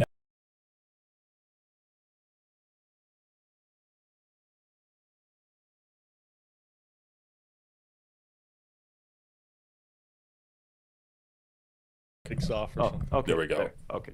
I unplugged it. I thought I got this. But yeah, it's just like the fact that they're just like they wrote the letter to defend themselves, like, and that was the main point of it, not to apologize for their horrible behavior there. Chris sends us a $5 dono. Thank you so much, Chris, and says Epstein has a home and business in Beirut. Maybe he worked with George Mubayit to traffic children. That is true. I have been told. I think Chris told me that last time that Epstein has a home and business. How the fuck does he have a fucking home here, man? That's crazy. That is crazy. That's crazy. But yeah, very long-winded apology. What do you guys think? Do you buy it? It I mean, like, wasn't what an kind of gift? apology. Like, how do you groom an adult? Like, what kind of gift was he receiving to be like, oh, I'm gonna like overlook like what do you send someone? I guess like a bunch of money could do the trick, but Very like stimulating conversation. That's what it was. that was it. He arranged for great conversations with intellectuals and thinkers, and that's how he got him. Look, maybe didn't do anything creepy. Maybe he didn't sleep with anyone. Like maybe he was fooled, but like at this point, there's so many. Like you should know better, dude. Like that's all I'm gonna say. So, I think it's hard not to look back at Noam Chomsky with disappointment and disgust, and this is definitely going to tarnish his legacy enormously, enormously. Like there's no denying. Sure. And if you're if you've never read his book, what is it called? Yeah, I've never read it. What was the title? Manufacturing Consent. Yeah, you should read. What is it called? The Michael Parenti book. Creating. What is it called? Inventing Reality. It came out before Manufacturing Consent, and some would say it's better. Oh, really? Some would Let me write that down. And I mean, I think what it comes down to with Chomsky is like he's a quote-unquote Marxist. Yeah. And despite that, he's been accepted by academia, by mainstream media for the most part, and in this relationship with Epstein, it feels like, he's been accepted by really some of the most heinous people in charge. So kind of just makes you question why he's accepted, why he has these relationships. It might be that the ideology he promotes isn't really. It's, what do they call it? It's a controlled opposition. Yeah. Yeah, man, it's crazy. Like, it's just so funny that like he writes a book about manufacturing consent, and then Epstein's like, "Hey, buddy, I need to manufacture consent." This issue? Yeah, could you help me with this issue of public relations that I'm having? It's like, sure. Did you help? Wait, they're like, we didn't know that he was convicted of being a sex trafficker. And then he's like, I'm having an issue with being blamed as a sex trafficker. Can you help me with that? And he's like, that darned cancel culture strikes again. Epstein's just a good buddy of mine. Yeah. Apparently, someone asked him, a reporter asked him a few years ago, like, what were your relations? He was like, it's none of your business. So he's just a fucking. I don't know, man. I'm very disappointed. Yeah. I think the real victims of all of this is Noam and Valeria, though. Yes. So I'm glad we read that letter. I am, and I feel very bad for them. I I really do. And I'm glad they were able to Dude, who gives prove a their fuck? Like, innocence. the fact that she feels like she has to write this letter defending him when he's like in a stroke, he's like dying. Like, who cares? You don't need to try to do this shit, man. I don't know. It's like, go shave him or something. Go give him a shave. This is not really the time to write a defense of yourself associating with Epstein. It's shameful. It's pretty bad. Disgusting. And honestly, like, I don't know what else is going to come out from these Epstein files. I don't know if anything can be crazier than what we've already seen over the last 2 weeks. But like, I am ready to like not talk about Epstein anymore. Like, oh my god, look at any more leaks. Like, that's it. You know what I mean? I just want anyone who had anything to do with it to just go to jail, burn in hell, something horrible. But like, yeah, I mean, probably it's nothing's gross. gonna happen. So nothing's gonna happen. Yeah, but it's just been exhausting. And like, I just hope the victims get some sort of reprieve, whether they can't get it in the court of law. I hope karma gets those fuckers one way or another. I hope they suffer. So, yeah. What else can we say? Yeah, but let's see. According to the FBI, Epstein wasn't running a sex trafficking ring for powerful men. He wasn't, huh? No. Okay, that's cool. The FBI is saying that he was not. There's an AP article that was put out. How long ago was this put out? February 8th. So what is that, today? Yeah. So an article by the AP put out, the headline is FBI concluded Jeffrey Epstein wasn't running a sex trafficking ring for powerful men, files show. So we don't have to worry about it.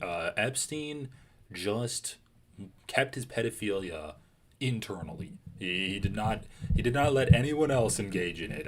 He was very deeply ashamed of the fact that he had those urges, I guess. And he also apparently invented invisibility because none of the powerful men that he associated with ever saw his victims. They never saw him with underage women or underage girls. Yep. Genius inventor and billionaire philanthropist Jeffrey Epstein. Tony Stark. It's just a modern day. Our Honestly, very own Tony Stark. if Marvel was real, Tony Stark would be making like child-sized suits, I guess. If Marvel was true to real life. Oh, gentlemen, is there anything else that you guys want to talk about? Then I had a couple of one very random. It's almost 1 a.m. here. It is 1 a.m. Oh, we should call it soon, but I'm done. It's just literally just a little palate cleanser. What is it? We do need a palate cleanser. That was pretty dark. This is. I just saw this on Twitter. It has been described as some of the best footage ever. There was a fight. Like 2 men were removed from a gentleman's club in Melbourne. They were at a strip club, so they were kicked out of the bar. One of the guys was trying to throw a chair at the bouncer and ended up throwing it at like his friend, who he got kicked out with. So that's all we're gonna see. Chair thrown outside a strip club. Look at that. Chair thrown outside a strip club. Oh my god, dude! That's how people die. Yeah, dude, that's fucking serious. Happened here around 9:20 last night on King Street in the city, outside Bar 20. Holy shit! That reporter has no right to be that well dressed. So like that's them getting kicked out. Thrown out. One of them grabbed a chair from a restaurant next door, despite staff and customers there trying to stop him. And it's suspected he was trying to throw it at security at the front door, but instead hit his face in the head. He recovered reasonably quickly. And the fact that you get it all, like you get the guy grabbing the chair, the waitress is like, no, don't take the chair. I love how he tries to reason with the waitstaff. He's like, no, I'm just gonna use this for a second. Security at the front door, but damn, dude, hit his mate. And then the face palm. He's like, what have I done? Like, holy shit, dude. He recovered reasonably quickly, got up and walked away. It's understood no one rang police or an ambulance. The power of being drunk and being able to absorb concussive blows. It's undefeated. Yeah, dude. The fact that he's not even bleeding after that. That's crazy. That's how people fucking die, like getting hit in the back of the head. But it gets better. It gets better. There was another angle that was discovered the next day, folks. We found another angle. Here we go. I began to pass out. Then my head hit the wall. Boom. But I had a friend. There we go, folks. He threw from so far away. He's like right here. Yeah, what do you think was gonna happen? This is our Super Bowl. This is our big game. The big game, folks. Yeah, this gives you context at least for like how close he was. Is this just Australian football? They just like throw chairs at each other. They get drunk guys to throw chairs at each other. It's like a cartoon. It's like so cartoonish. Bang. Anyways, just a little silly thing. Okay, yeah, we can do that. And it's refreshing that they were going to see adult women taking off their clothes. Right, exactly. Adult women. That's the shining positive point in life right now. That's a great point, James. It's consensual. They're adults. You know what I mean? We can hope. Gentlemen, it's been great catching up with you guys. We're gonna be live every Sunday night. Next Sunday, folks. I'm not gonna be here. I'm not gonna be here next Sunday because Demi and I are going out for like we're gonna be away for a weekend, so I'm not gonna be available. But the boys might be. If you guys want to host an episode without me, you are more than welcome. First guest. And you can get a guest co-host to take my place for next week. But I'm not gonna be here next week, folks. But we thank you all for being here. To everybody who gifted, Jim D. Dukers for the gifted memberships, thank you so much. Seated Down Under, Thank you so much to everybody who sent super chats. Thank you so much for all the support, guys. We love you. This was a super fun stream, super fun catching up with you guys. Hopefully, For sure. the next time you guys see us, we will have, maybe not the next time, maybe in 2 weeks, branding, a logo. Oh, yeah. Okay, we're working on it. We take our time. We do that. We do things slow, but we do things very purposefully here. So Yeah, well, it took us how many weeks to get the name for the show? Like 8 weeks. Exactly. So, Expect it to we're take moving fast longer. now. Oh yeah. One final plug for myself, folks. If you guys are bored tomorrow, if you guys want something to do, your boy is going to be live streaming a Lego build tomorrow. I'm going to be building Lego with my girlfriend from 3 p.m. Lebanon time to like 10 p.m. So you get it'll be sometime when you guys are awake. As soon as you wake up, just turn on YouTube, tune in to me building some Lego with my girl. We're gonna have some fun. Join us, okay? He's going to be watching Rivendell. After Hours. After hour. Oh, you're gonna be watching. You're gonna be busy watching the H3 Yeah, after sorry, show. man. Yeah. Sorry, guys. Yeah. Nah. If I hit Sorry, myself, guy. we'll do it. Ooh, Penabler is asking. Wait, what's the name of this trio? We are called Better Left Unsaid. Penabler. Better Left Unsaid, and that was a Better name Left Unsaid. recommended by Miles Murphy Cork, our Irish viewer. Thanks, Miles Murphy. We appreciate you. Oh, my pot of gold. Me pot of gold. Is that good? Is that better? That's pretty Folks, That's great. All gentlemen, right. anything you want to say? good. Thank you so much for watching, and until next time.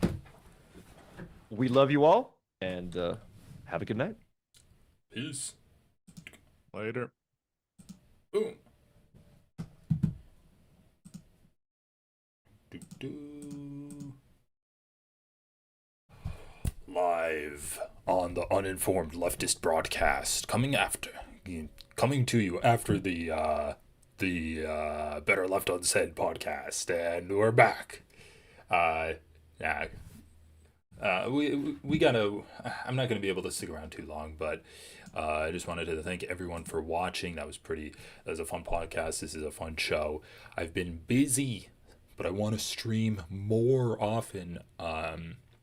But yeah, it's been pretty busy for me in the last few weeks. So I appreciate everyone that tunes in, everyone that's a channel member, everyone that just watches the videos, leaves comments, participates in chat. It's very fun, and I enjoy being able to, get all my thoughts out on the internet, because otherwise it's just me and my family group chat. The post podcast, yeah. At the Better Left Unsaid, we do our own post podcast show, so we don't need to hire some kind of parasite that's streaming on their own YouTube channel. So yeah, but thanks everyone for watching. There has been some shit that I wanted to cover for like H3 related. There's been a lot of stuff ICE related that I want to cover as well. But I've got to go. I might be on later tonight, and hopefully more often this week I'll be around. So thanks everyone for hanging out with me this Sunday night. I enjoy doing this show Sunday night. Everyone, watch the Super Bowl. Also, leave a comment below if you are interested in doing a watch along for Sean Strickland, famous brain damaged MMA athlete Sean Strickland, who's about to be dominated by a Mexican American. That's gonna be sick. All right, everyone, I'll hang up now. Have a great rest of your weekend, and until next time, peace.